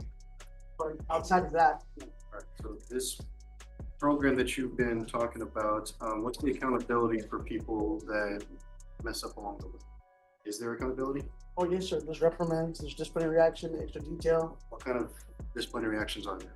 Kitchen detail. There's a zero tolerance for fighting, I'll tell you that. So if he lays hands on somebody, that's termination from the program. Okay. Yeah, we do random UAs. How long is the program? The program, and it's a minimum of 6 months. And it could be a maximum from 6 to 9 months for phase 1. How long is phase 2? Phase 2 would be about the same thing. They do the first 90 days. The first 90 days is almost equivalent to like faith-based sober living. And then they have to renew it because in phase 2, they have to show proof of employment. They have to show proof of their saving income. There's paperwork that they have to fill out. They have to make weekly meetings, chores, and community service hours that they have to do as part of their condition for going phase 2. So it could be its first 90 days. But within the first 90 days, they're not showing improvement. That means they got comfortable and they're sitting on the edge, getting ready to be dismissed. So they can be dismissed in phase 2. All right. Does it have an anger management component to the program? Yes, it does. Does it have any type of component to deal with people that have violent tendencies? Yes. Okay. Pastor Witness, Your Honor. Oh, yes. All right, any further questions? I should have spoke this way, sorry. No, Your Honor. All right, thank you. I should have spoken that way. Oh, that's okay. No, I could hear. Okay. Thank you. All right, call your next witness. Your Honor, this sounds like Daniel Morales. All right, can you raise your right hand? Do you solemnly swear or affirm the testimony you give will be the truth and nothing but the truth, so help you God? Yes, Your Honor. All right, you can lower your hand, state your name for the record. My name is Daniel Morales. All right, in just one moment. Is the interpreter ready? I'm ready, Your Honor. With the interpreter? Yes. Yes. All right, and we're off the record, and what is your case about? Ezekiel Chavez, it's 6 months to do no application. All right, I'm so sorry. Let me finish this hearing and then I'll take you up next. We're ready. All right, thank you. Judge. Yes. We're back on the record. Mr. Morales, you've heard all of the testimony prior to this, correct? Yes, sir. And you've had that discussion about the need for structure, correct? Yes, sir. But you recognize that if this judge were to look kindly on the probation application, that none of that would matter if you do not have a desire for change. Yes, sir. I understand. And are you asking the court to grant you probation? Yes, I am. And if granted probation, do you understand that there's a multitude of things that you could do that could get you sent to jail for up to 20 years? Yes, sir. I understand. You also understand that we know it was a back and forth with the alleged victim. Okay, correct? Yes, sir. But you understand that there's no more contact with that person. There's no more contact. Y'all don't have any children together? No. But you do have a child. Yes, sir. And part of when your grandmother, when I was talking to her, but also on your urging, a lot of this is because you don't want your son to be dealing with what you're dealing with right now, correct? Yes, sir. But you recognize that you need to actually have some training and accountability to get you to a place where your child can inherit your recovery. Yes, sir. So, last question I would have for you is, what does surrender mean to you? I think surrender, look to me, I think it means change. You're willing to give up these past ways of reacting to situations you don't like. Yes, sir. And you're willing to accept instructions on how to respond to things you may or may not like, correct? Yeah, I'm willing to change so I can do better for myself, not only for myself, for my son. I will pass it. All right, you may proceed. Mr. Morales, how old is your son? He's 4, about to be 5. Okay. When your son grows up, if he gets involved in an altercation where he assaults his girlfriend, for example, do you feel like he should be held accountable for doing so? What about if it's his mother? If he has assaulted his mother, do you think he should be held accountable? Do you think if he threatens someone's life, do you think he should be held accountable?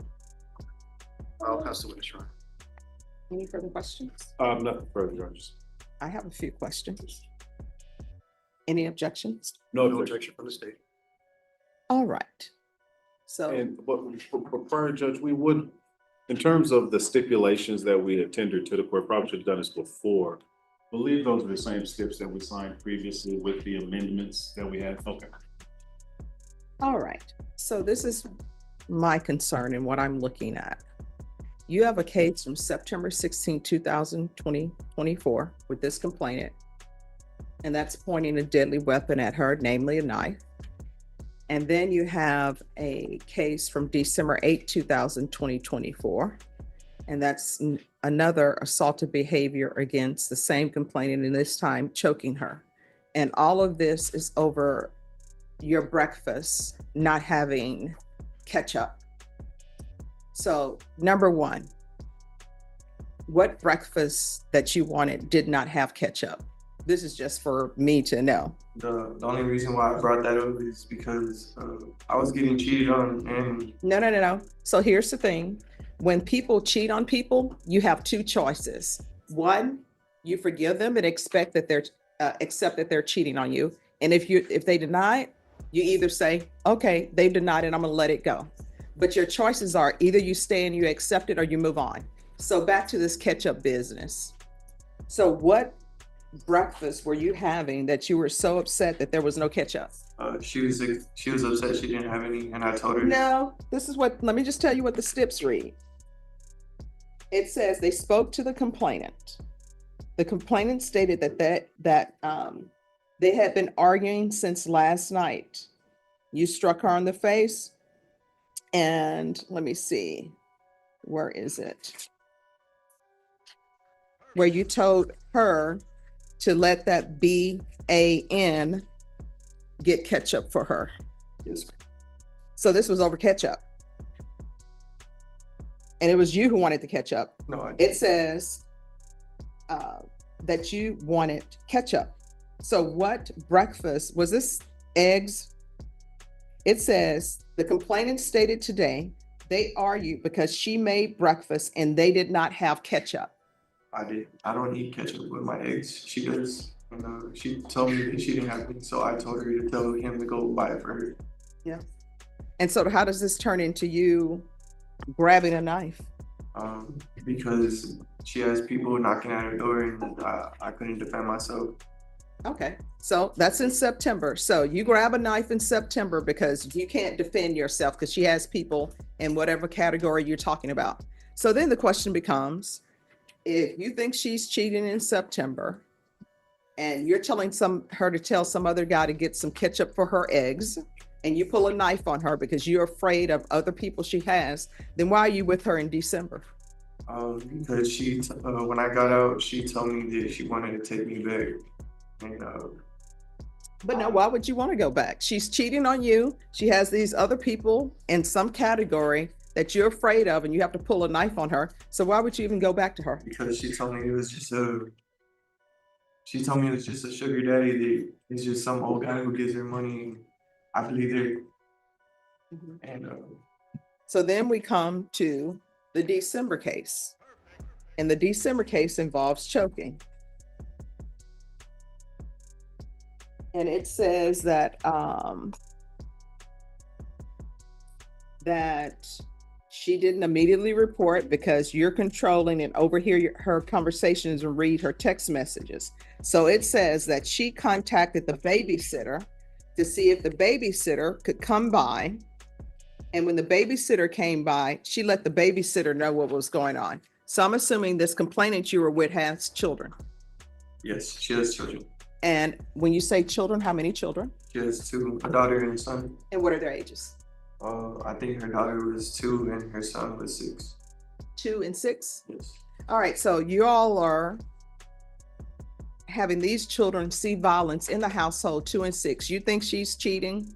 She says she's not. Then she tells you it's a sugar daddy, and you're okay with that, which means you're okay with her doing whatever she does to get money, according to you, from a sugar daddy.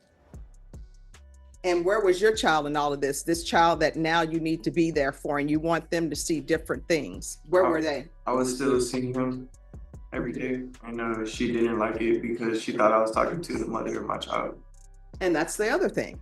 Why would you be with somebody who you think is cheating on you, who has friends in categories that you feel you have to defend yourself with a knife by placing a knife on her, who then tells you it's a sugar daddy, and to top it all off, she really doesn't want you around your own child? Why would you be with that person?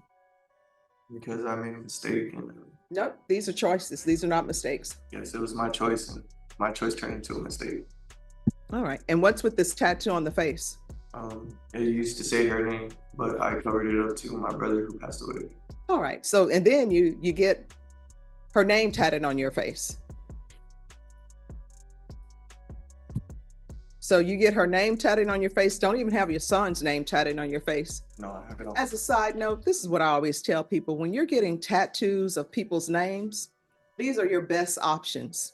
Your mother, because your mother's supposed to always love you, and your children. Getting names of females or males, never a good idea. And what's with this San Antonio tattoo? Do you love San Antonio that much that you need that tattoo? What's that about? I was born here. Oh, a lot of people are born here, but they don't have a San Antonio. How many people are born here in were you born in, do you have a San Antonio tattoo? I don't either, Judge. So what's that really I about? love San Antonio. I recently started getting tattoos, so I like how tattoos are. Mm-hmm. And then it says 210. Yes. Yeah, what's going on with the tattoo? Like I said, it's just where I'm from. Alrighty, is that your story? You know, you stick to your story. Yes, ma'am. What's that tattoo about? Like I said, it's just where I'm from. Alrighty. Well, I don't know if I may. Oh, no. You can ask whatever questions you want to ask counsel. The environment in which you were raised, I think you probably get to what the court may be alluding to. Look, are you a gang member? No. So why do you have that tattoo? And if I could. Sure. And if you did, it would be more along the lines of like thousands of people in San Antonio are posers. For example, there's thousands of people in San Antonio who unknowingly have, for example, the Michael Jordan Jumpman design on their arms because they think it's cool around other people, not understanding what connotation that has with actual gang members who are a danger to this society and probably shouldn't be here. You understand that, but as basically a kid, how old were you when you got this tattoo? I got it about a year ago. Okay, so how old were you? I was 21. Okay, so as a 21-year-old, not fully understanding the ramifications of certain things, you personally just thought it was cool. It had nothing to do with you being a gang member. No, I just got it because I started getting tattoos. Okay. Any other questions? Stay just argument. All right. All right. In each of the cases, the court does, I don't think you're a good candidate for probation. Unless the complainant is going to walk in here and says that she wants you to have probation, it's not happening. I'm going to find you guilty in each cause number. You all have. Your Honor, were we able to make the argument or support just? I'm finding him guilty. You all can make an argument as it relates to the cap. All right. So it's a cap of 5. The court will hear argument. In support of Kappa 5, Your Honor, the defendant has a long violent history. Essentially, since 2020, he's picked up violent offenses. In 2020, he got a clumsy assault. I was unable, since it's a city offense, to determine the facts of it, but I do know that he served 5 months deferred. In 2021, he had a misdemeanor, ABI family violence, that he did an 8-day JSAT on. The following year, 2022, he picks up another Class C assault that he does 5 months probation on. 2023, a terroristic threat, family violence, that he has 8 months deferred adjudication on.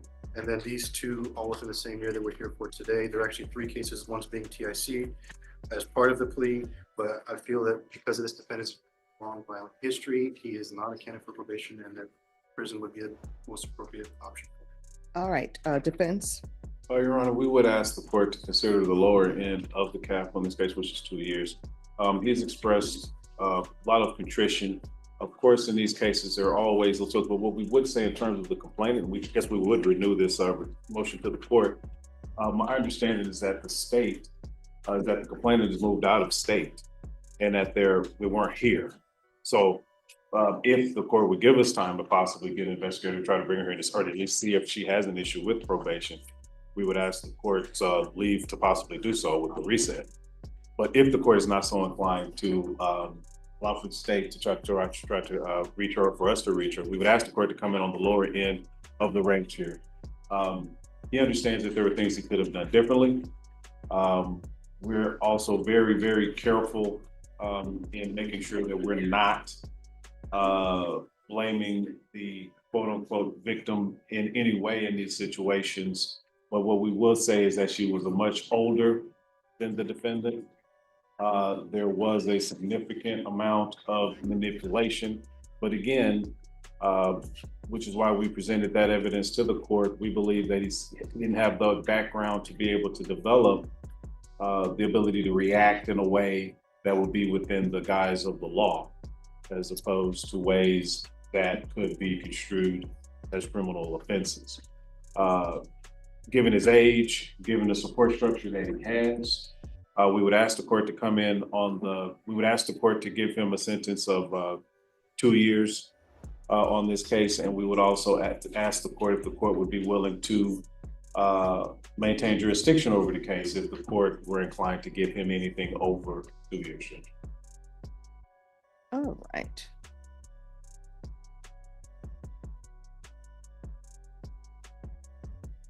And each cause number, the court, as previously stated, is finding you guilty. The court will sentence you to 5 years in the prison, give you credit for any time served. There's a $1,500 fine, time and money to run concurrent. There's an affirmative finding of family violence in each cause number. There's to be no contact with the complainant. Taking consideration 2025 CR 002680. There's to be no unsupervised contact with minors. There's to be no residing with any household that has minors. And our request the therapeutic community in each cause number. In each cause number, did you review the documents entitled Trial Court Certification of Defendant's Rights to Appeal with your attorney? Did you understand it and did you sign it? Yes. All right, because these are plea bargain agreements, because I followed your plea bargain agreements, because you waived your right to appeal, you do not have your court's permission to appeal. Because these are felony convictions, you're not allowed to own or possess any weapons or ammunition. If you have a question over what a weapon or ammunition is, you'll need to speak to an attorney. Do you understand? Yes, ma'am. All right, we can go off the record. Counsel, I'll retain jurisdiction. We'll see how he does. Yes, sir. All right, thank you. Good luck to you. Thank you. Who is here on the? Excuse me. Yes, thank you. Who's here with the interpreter? Chavez.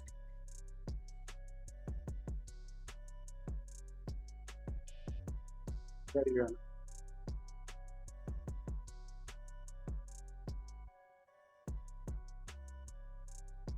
All right, court is calling 2025 CR 000406 State versus Ezekiel Chavez. Can I have parties announced for the record? State. Jason Garrett here for the state. I'm out on behalf of Ezekiel Garza Chavez. And are you Mr. Chavez? Yes. All right, we have an interpreter here today. If you could raise your right hand for me, please. Do you solemnly swear and affirm you will faithfully translate from English into Spanish and Spanish into English, so help you God? I do, Your Honor. All right, you can lower your hand if you'll state your name for the record. Cesar Chavez, license number 2203. All right, counsel, do you speak Spanish? Yes, Your Honor. And do you speak it fluently? Yes, Your Honor. And were you able to explain all of these documents to your client in Spanish? Yes, Your Honor. And counsel, have you received all discovery and did you review it with your client? Yes, Your Honor. Court will find that the state is in compliance with discovery. Mr. Chavez, all of the documents I'm reviewing with you are in English. Were those documents explained to you in Spanish? See. Yes. Did you review the document entitled True Bill of Indictment with your attorney? Did you understand it? Yes. Counsel, do you waive the reading of the indictment? Yes, Your Honor. State, are you proceeding on the indictment as presented? You are, Your Honor.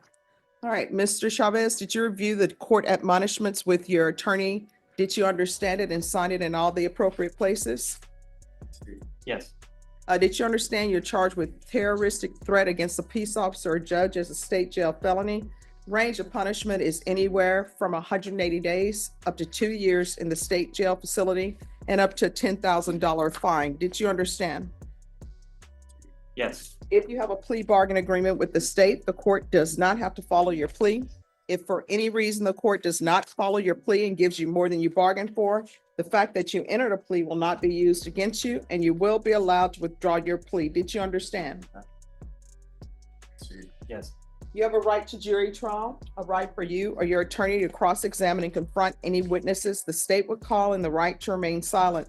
By entering this plea, you are giving up those rights. Did you understand?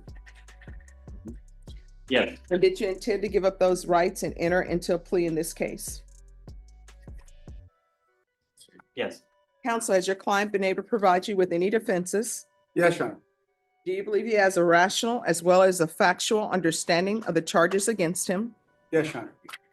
Do you believe he's currently competent and was legally sane at the time of the offense? Yes, Your Honor. Mr. Chavez, has anyone threatened you, coerced you, or placed you in fear to get you to enter this plea? No. Has anyone promised you anything other than the plea? No. Are you satisfied with the way you've been represented? Yes. And are you a U.S. citizen? No. No. And for the record, this is cause number 2025 CR 000406. Counsel, with regards to his citizenship, has an attorney spoken to him about the impact this plea will have on his immigration status? Yes, Sean, if I may briefly, we requested the MAC office contact him. Justin Tullius did meet with him. He provided me an updated status report as to his immigration status. I've conveyed to him that there's a high likelihood he will get deported, as well as if once he's deported, he may be denied reentry. Knowing all that, he is ready to proceed. All right, Mr. Chavez, do you understand by entering into this plea agreement, you will be deported and are not allowed reentry into the United States? Yes. Knowing that, do you still wish to continue with this plea? Yes. And do you understand that you will also be denied naturalization? Yes. Court will find that defendant has knowingly and voluntarily waived his right to jury trial. Did you review the plea bargain page with your attorney? Did you understand it? Yes. According to the plea, punishment is to be assessed at 180 days in the state jail facility. There are no applications. The state will take in consideration 2025 CR 000405. Did you understand that to be the plea? Yes. Defense, is that the plea? Yes, Your Honor. State, is that the plea? It is, Your Honor. Did you review the waiver of appeal paragraph with your attorney? Did you understand it? And did you sign it in both places? Yes. Did you understand by signing that you're waiving your right to appeal?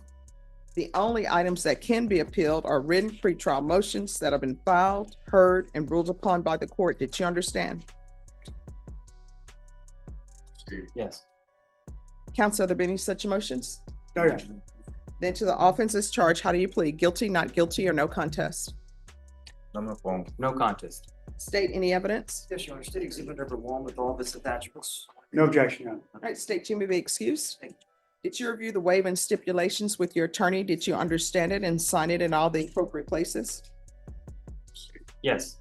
Again, did you understand you have a right to jury trial, a right for you or your attorney to cross-examine and confront any witnesses the state will call, and the right to remain silent? Yes. Did you understand that today the state will be presenting evidence in the form of witnesses' statements and police reports, but most importantly, there will be no live testimony? Yes.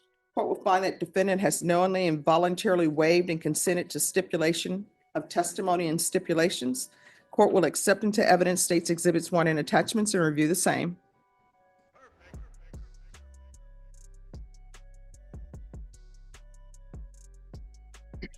After reviewing states exhibits 1 and attachments, the court will find that there is sufficient evidence to find you guilty, and the court will find you guilty.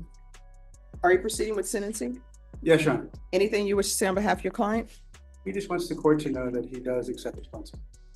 All right, the court, as previously stated, is finding you guilty. The court will sentence you to 180 days in the state jail facility, give you credit for any time served.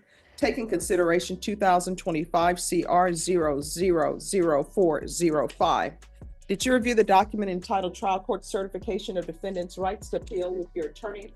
Did you understand it and sign it? Yes. Because this is a plea bargain agreement, because I followed your plea bargain agreement, and because you waive your right to appeal, you do not have the court's permission to appeal. Because this is a felony conviction, you're not allowed to own or possess any weapons or ammunition. If you have a question over what that is, you'll need to speak to an attorney. Do you understand? Yes. All right, good luck to you. Thank you. Yes. And I believe the dismissal form is here. Do you want that, Judge? Yes.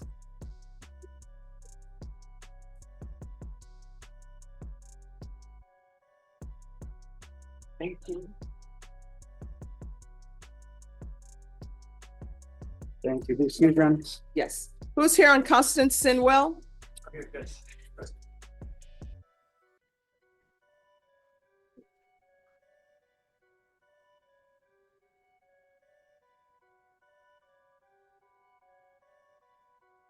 right, so do you have all discovery?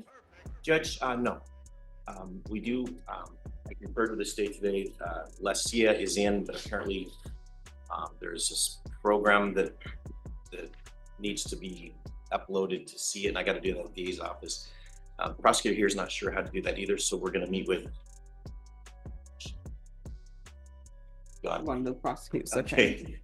We're gonna meet with someone in the office who knows how to download it, and they still haven't got the medical records, which they've now subpoenaed twice. All right, so what I'm gonna do is I'm gonna reset this for May 19th, and we're gonna make sure that everything is given over. I appreciate that. All right, Ms. Ferguson on Sinwell, May 19th, final discovery. I'll let the state know so we can try to. All right, thank you. Thank you. Who's here on Jose Mejia?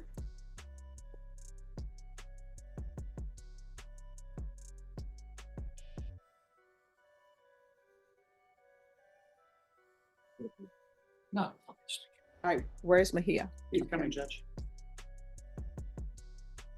All right, so today, discovery and offer due. Do we have all discovery? Yes, Judge. We've turned in a discovery agreement. All right. And has an offer been tendered? It has. Okay. How much time are you requesting defense for a plea deadline date? 60 days. I'll give you 30. 45. I'll give you 35. 35. All right, Ms. Ferguson, recall this in 35 days for a plea deadline date, please. June the 9th. Okay. All right, we'll see you back on June 9th. Sir, on June 9th, you need to let the court know whether or not you've accepted an offer with the state. If you have not reached an agreement, then your next court date will be a jury trial date, and the court will only accept a plea bargain agreement with good cause. Otherwise, you have to plead open to the court. Do you understand? All right, thank you. Thank you.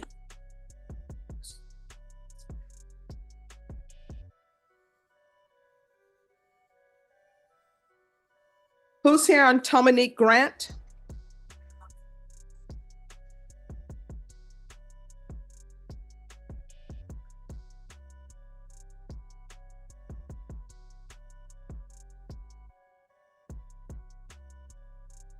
Where are we on this case? Okay, so today I think we're set for discovery hearing, and I think we're in pretty good shape on discovery. Okay. We have conferred, and I guess probably we'll need a plea deadline and trial setting. I have a motion to suppress. I'll keep filing. All But right. the other thing is that we had appeared, I think, on a bond reduction that I hadn't filed yet last time. The court asked for some follow-up information. Yeah. I did file it this morning. But we have, the bond set at 75,000. We're asking for a reduction to 40,000.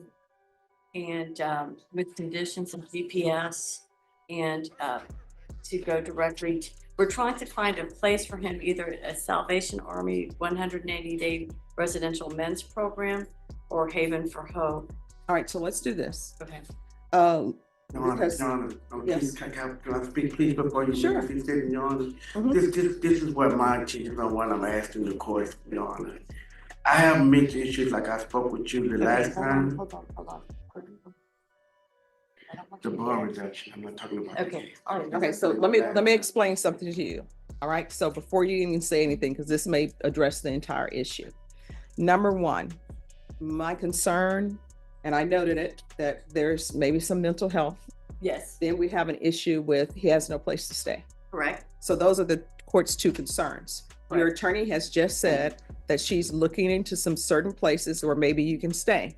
What I can tell you is, it is best for you that she has the information. Yes, he can stay here or he can stay there. Because putting you on GPS, guess what? They're not gonna let you have GPS if you don't have a place to stay. No, that's not what I'm saying. You was hitting the nose from the beginning. This is what I'm saying. It's pertaining to my place to stay or what I'm asking the courts. If it's possible, instead of giving me a bond reduction, could you take this into consideration as placing me as, because one of the places that my social worker got with me on was the Salvation Army, because they have a mental program. And I would like to, since I'm a candidate for it, I would like to be a full participant in that until pending trial or whatever situation is, to where I will have a place to stay. I will have my mental issues taken care of at the same time. I'm not asking to get out on to roam freely. I'm asking. No, I understand I'm that. asking So for what you're help. asking the court is not for a reduction, you're asking for a PR bond? Something, but this, I want to get placed in a facility to where I can receive treatment because of my mental issues, and like I told you the last. That's all I'm asking the All right, court, so this is please. what I want you to do. I want you to internalize what I'm saying, because I think we may be saying the same thing, but we're just crossing each Yeah, but other. I just don't want you to think that I just want to get a bond reduction to get out on the GPS monitor. I'm asking the courts for help on a mental state. No. And what I'm telling you is That's what I'm that's saying. that's what I'm trying to do, and that's what your attorney is telling me. So you're saying you may have a place to stay. Well, I'm gonna need verification of that, and your attorney says that she's gonna give me the verification of that if that's the case. So what I'm gonna do, counsel, if I'm gonna reset this for a plea deadline date. Okay. But if you have a place for him to stay, if you have that available tomorrow, just come back to court. We'll have a hearing. They'll have him brought over tomorrow. Okay. So- The logistics of it is where we kind of get snagged up, because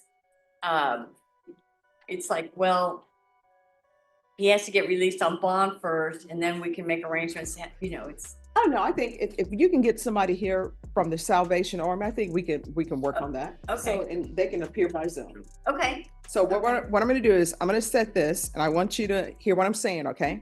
So your plea deadline date is gonna be May 29th. I'll be out of town that day, any other day, that week I'll be gone, but. Oh, okay.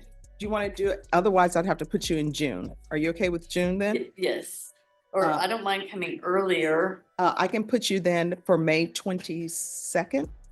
I can do that. All right, Ms. Ferguson, plea deadline date is May 22nd. So that's your plea deadline date. Now, this issue with your bond and your residency, your attorney can come back any day. I know you said that the last time. Yes, I so- don't mean to cut you short, Yeah. because she didn't fully get it understood, because I heard exactly what you said the last time about when. No.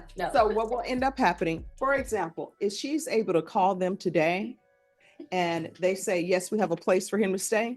Then all she has to do is contact the coordinator and say, can I come back for tomorrow? Or can I come back on Wednesday or Thursday or whatever day it is? We'll set it, we'll bring you back, and she'll have the information for you.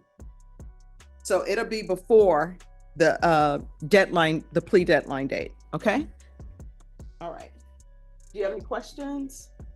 Cause the thing is, ma'am, I'm just trying to get help, treatment until we formally resolve this situation we're dealing with this criminal case, ma'am. That's all I'm asking is for help. No, I understand, and we're trying to do that, but part of my job as a judge is also to make sure that the community is protected and make sure that you get what you need, your treatment.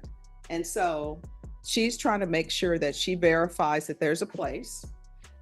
If she can get a hold of your case manager and the Salvation Army, well, it's someone from MAG, Your Honor, it's not an independent case. Okay, so But if they, it's just the logistics of it, and because funding has shifted and things have shifted, it's gotten a little harder to figure out. And the wait lists are longer. okay, Okay, we'll get that information together. She went back to her office to try to get some more substantive detail. all right, thank you. Okay, thank you, Judge. You're welcome. Who's here on Christian Allen Garcia? Sorry, Judge, I had some other cases up in front of me. I didn't expect him to come first. All right, so do you have all the discovery? We don't, Judge. That's the reason we've been getting rescheduled. What All right. happened is there's a juvenile that was charged with certain offenses, my client. We're trying to get the files on, and as you know, those files are in another department. They're not readily accessible to me. There are several aggravated robberies. I'm trying to. Oh, just 1 second. I'll let him finish, but I just need to step forward to speak with Sure. Mr. Garrett. And so, because the juvenile had so many cases, they actually resolved his matters without taking into consideration the cases my client has pending in your court. So we're trying to recover where's the discovery on those cases so that I can have access to it. And who is the juvenile? Is that the co-defendant Or the or? co-defendant, yes, Judge. We would suggest the main actor in the case. Okay, Judge, so regarding the juvenile co-defendant, we reached out to the juvenile division of our office. They represented to us that because the juvenile also had a large amount of cases, that they worked out cases that were actually charged in the case at the time when they reached the plea deal. The cases that are involving this defendant were not actually formally charged, and they never received any evidence for them, and they were resolved with the plea deal. And so there's no additional evidence at juvenile pending. Well, Judge, that doesn't mean they don't exist. In fact, the state's suggesting that the investigating officers just gave up working on the files and never submitted them. They'll tell us that, that's fine, but I still want that evidence. What evidence specifically are you requesting? Because they wouldn't have just ceased investigating it, they would have turned it in under this defendant's case. So if you Well- point to something specific that you need, I can reach out to them, but just saying a blanket whenever you turned over everything that I have is just not feasible. Well, and I understand that, Judge, and I'm not trying to be difficult, but this juvenile was charged with over 10 aggravated robberies, maybe as many as 15 or 20, right? He's a serial aggravated robber. My client was only charged in one day. And we believe we may be able to raise an arrest defense and other things like that. So the big picture of what happened with that juvenile and what he was up to and what he did would be very enlightening for the jury. And it could be even exculpatory in terms of me being able to prepare my arrest defense. all right, so who's the prosecutor who handled that case? And is that the person you're reaching out to, that prosecutor? We reached out to the investigator and the prosecutor. I think.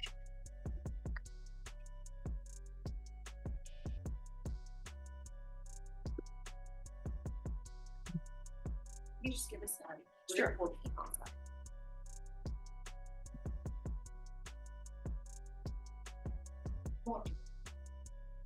I would have, Judge, I'm sorry, it's been a while since No, I no. contacted them, but I'd have to check my emails real quick. All right. If I may. And the reason why I'm asking, because then this is what I suggest we do. If that prosecutor is over in juvenile, still in juvenile, then of course they can't be here. They can appear by Zoom. So we can get to the bottom of the discovery and what they have. So I'm gonna give you all another set date for discovery. And if that prosecutor, whoever they are, if they are in still in juvenile, they have to be over there. That's on probate. See if they can Zoom in, and then we can find out what discovery they have, what they don't have, and who touched the file, who did not touch the file. All right? Yes, Your Honor. All right, so, do y'all think there's enough time if I set it for, May 27th or May 29th? That should be sufficient, whichever. day Either works one? for- May 27th or May 29th? That would be great. All right, Norma, this is coming back for May 29th. Judge, I have another motion on Mr. Garcia, if I may. What is that motion? One of his charges is evading in a vehicle. He has a condition of no driving. Mhm. It's been a year since the offense date. He's been in full compliance with the court's orders. It's becoming difficult for him to get to work and do the things kind of he needs to do with his parents constantly having to chauffeur him around. And they're here today also to testify about what the essential need is. But basically, he wants the no driving restriction removed, at least enough for him to go to work and come back home. State, do you have objections to him being allowed to drive to and from work? Judge, if I could just have a minute to. Sure.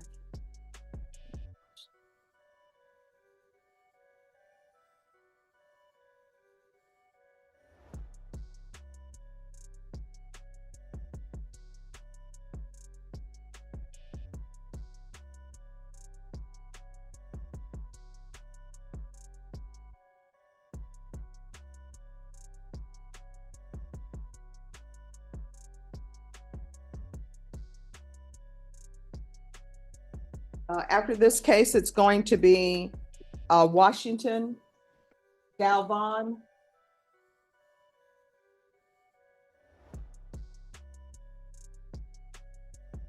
Alta Marino,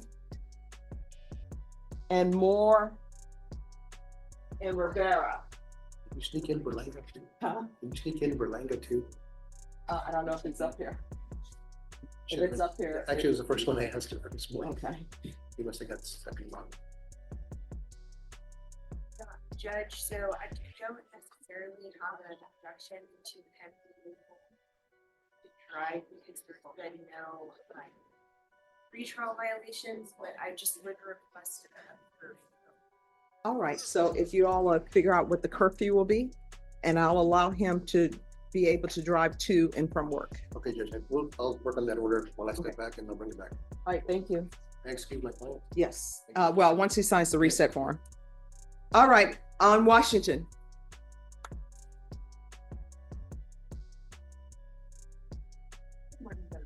Good morning.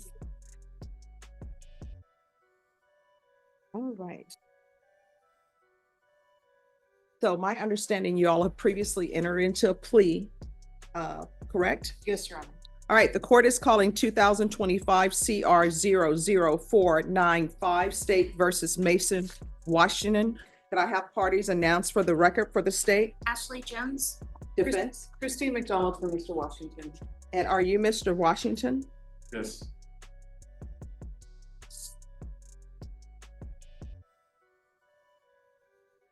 So have you all changed your plea bargain agreement or no? Your Honor, we have not come to resolution at this time. I've asked the state to hold the 4 years TDC offer open until the next setting. At this time, Your Honor, my client is requesting a trial setting. At our previous hearing, Your Honor, you did grant us funds for an expert.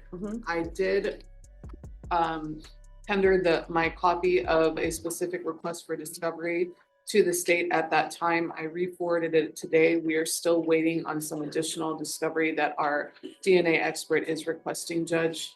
But at this time, we did not come to a resolution and are requesting a trial setting, Your Honor. All right, are you ready for trial? Your Honor, I'm still working with my expert and they have not disclosed this additional discovery that we discussed last time, Judge. And that might be because we did have a plea worked out, which did not. All right. We weren't able to follow through on. Did you all review the defendant's discovery request? We did, Your Honor, and I made the request this morning and they have already uploaded what the defense has requested. However, I do know that there's a 24-hour delay on when they can see that information. All right, so you have no objections to the discovery that's being requested? Correct, Your Honor. All right, so the court will grant the discovery request. And this will be set for jury trial. And you said it'll be uploaded when? It's already uploaded, Your Honor, but there's just a delay. It's actually viewed the material All right, and when will they be able to? tomorrow. Okay. My understanding. All right, I'll set this for jury trial on May 13th. Well, Judge, if we can request a little bit more time so my expert can have a chance to review everything. I did let him know that we'd be getting in contact with him because we were hoping that we had resolved this case, Your Honor. So if I can have time to work with this expert so he can have enough time to look at everything in the case and give us an informed evaluation. All right, then we'll come back on June 10th. Norma, set this June 10th for jury trial. All right, thank you. Thank you, Your Honor. All right, you're welcome. Yes. I forgot to give this to you. This was on that one when I was PSI, the case that was TSC.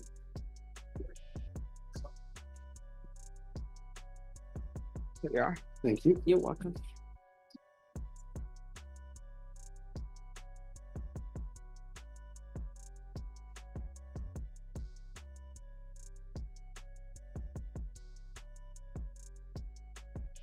All right, who is here on Camillus Galvan?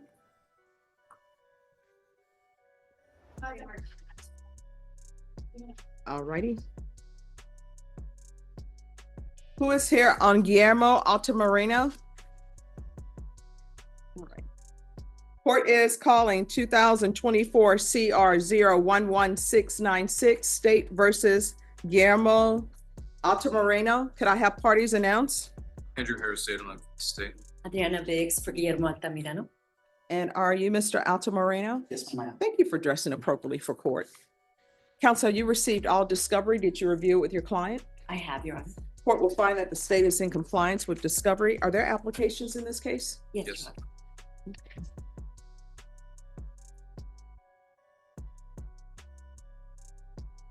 All right. Did you review the application for community supervision with your attorney? Did you understand it and sign it? Yes, ma'am. Did you review the true bill of indictment with your attorney? Did you understand it? That's correct. Counsel, do you waive the reading of the indictment? Yes, Your Honor. State, are you proceeding on the indictment as presented? Judge, reducing this to a Class B misdemeanor DWI.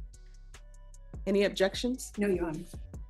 And Yaya, for some reason, I don't have their application for community supervision. Oh, thank you. Counsel? Yes, Your Honor. Thank you.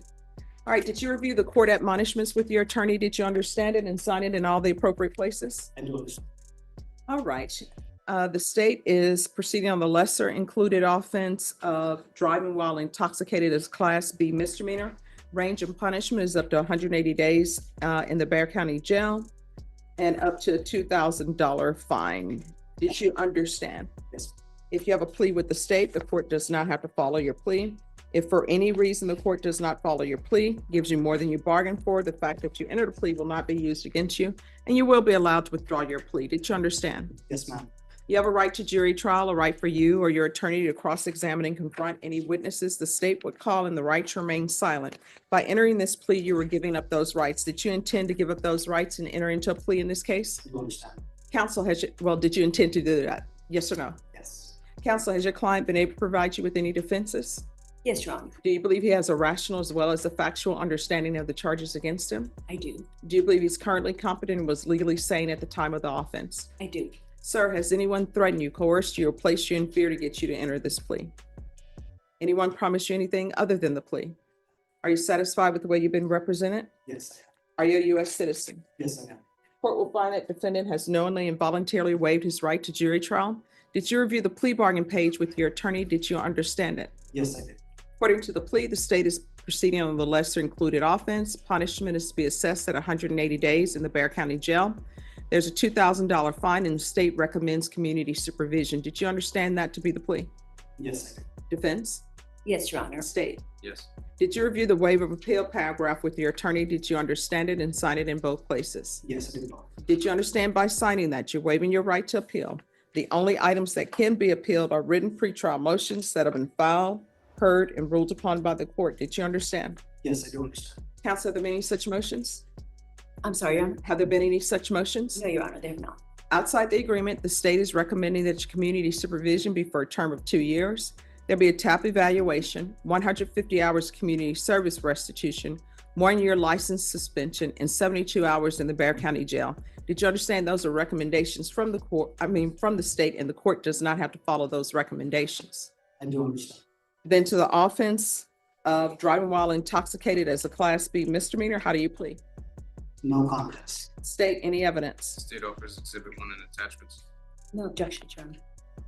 All right, and before I review that, state, do you have any objections to the defendant serving the 72 hours in the Bear County Jail on GPS as opposed to the county jail? No. All right. To the court holding the 72 hours in advance. All right, thank you. You may be excused. Did you review the waiver and consent to stipulations with your attorney? Did you understand it and sign it in all the appropriate places? Yes, I did. Again, did you understand you have a right to jury trial, a right for you or your attorney to cross-examine and confront any witnesses the state would call in the right to remain silent? Yes, I do understand. Did you understand that today the state will be presenting evidence in the form of witnesses' statements and police reports, but most importantly, there'll be no live testimony? Did you understand? Court will find that defendant has knowingly and voluntarily waived and consented to stipulation of testimony and stipulations.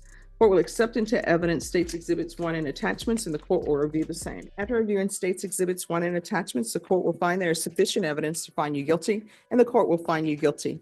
Are you proceeding with sentencing? Yes, Your Honor. Anything you wish to say on behalf of your client? I do, Your Honor. Mr. Altamirano is the father of 4 children. Him and his wife had split up. That led to the incident that we're here on today. He is a salesman for a builder. His business has been very slow. He has the children. It's joint custody. They split him 50-50. He pays for their insurance as well. And so I would ask that the court probate that fine. Mr. Altamirano certainly is going to succeed. There's no doubt in my mind that he's going to succeed, but we would definitely ask for the court's deference in regards to that fine. All right. And what do you do for a living? I'm in sales customer service. And what are you selling? Selling homes. Okay. All right, this is what the court is going to do. Court is going to sentence you to 180 days in the Bear County Jail, suspended for 2 years. There's a $2,000 fine that will be probated, 1 year license suspension, 150 hours of community service restitution. Once you completed parenting classes, the court will deem that satisfied. There's to be regular reporting by Zoom or in person. Proof of employment within 30 days, no employment as a home health care provider or with minors. There should be 60 sober meetings in 60 days. Field visits 1 time per month for 3 months. TAP evaluation out of custody. Follow recommendations. Now for this next part, I'm going to give you a choice. 1, I can do ignition interlock on your vehicle, and that ignition interlock will be for 6 months, or you're gonna have to do the 72 hours in the Bear County Jail. So if you want the ignition interlock, I'll give you the ignition interlock and I'll hold the 72 hours in advance, or you're going into custody today to do your 72 hours. Okay, with the 6 months. All right. So there's gonna be an ignition interlock for 6 months. And what I will do, I'll hold the 72 hours in the Bear County Jail in abeyance. Probation, is there anything else he needs? Is there anything else you need from the court? No, not from the defense. All right, you need anything else from the court? No, ma'am, thank you. Thank you. All right, did you review the document entitled Trial Court Certification of Defendant's Rights to Appeal? With your attorney, did you understand it and sign it? Yes. All right, because this is plea bargain agreement, because I followed your plea bargain agreement, and because you waived your right to appeal, you do not have the court's permission to appeal. Do you understand? I do understand. All right, we can go off the record. Here's the thing. You're one of those people who can't drink. While you're on probation, you're not allowed to drink alcohol. I have yet to have someone come before me and say, you know what? My goal tonight was to go out, get intoxicated, hit somebody, kill somebody. But it always happens, right? You have children. I know you don't want your children being driven around while somebody is out there intoxicated driving. You understand?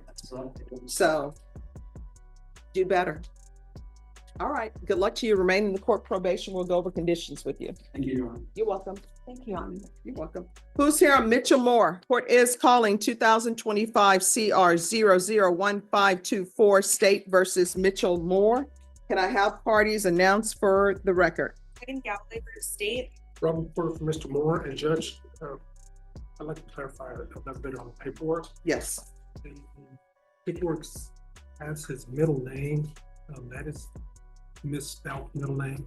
Okay. The paperwork, I just want to let the court know it's actually Kiare. All right. And are you Mr. Moore? Counsel, you received all discovery. Did you review it with your client? Yes, sir. Court will find that the state is in compliance with discovery. Mr. Moore, did you review the application for community supervision with your attorney? Did you understand it?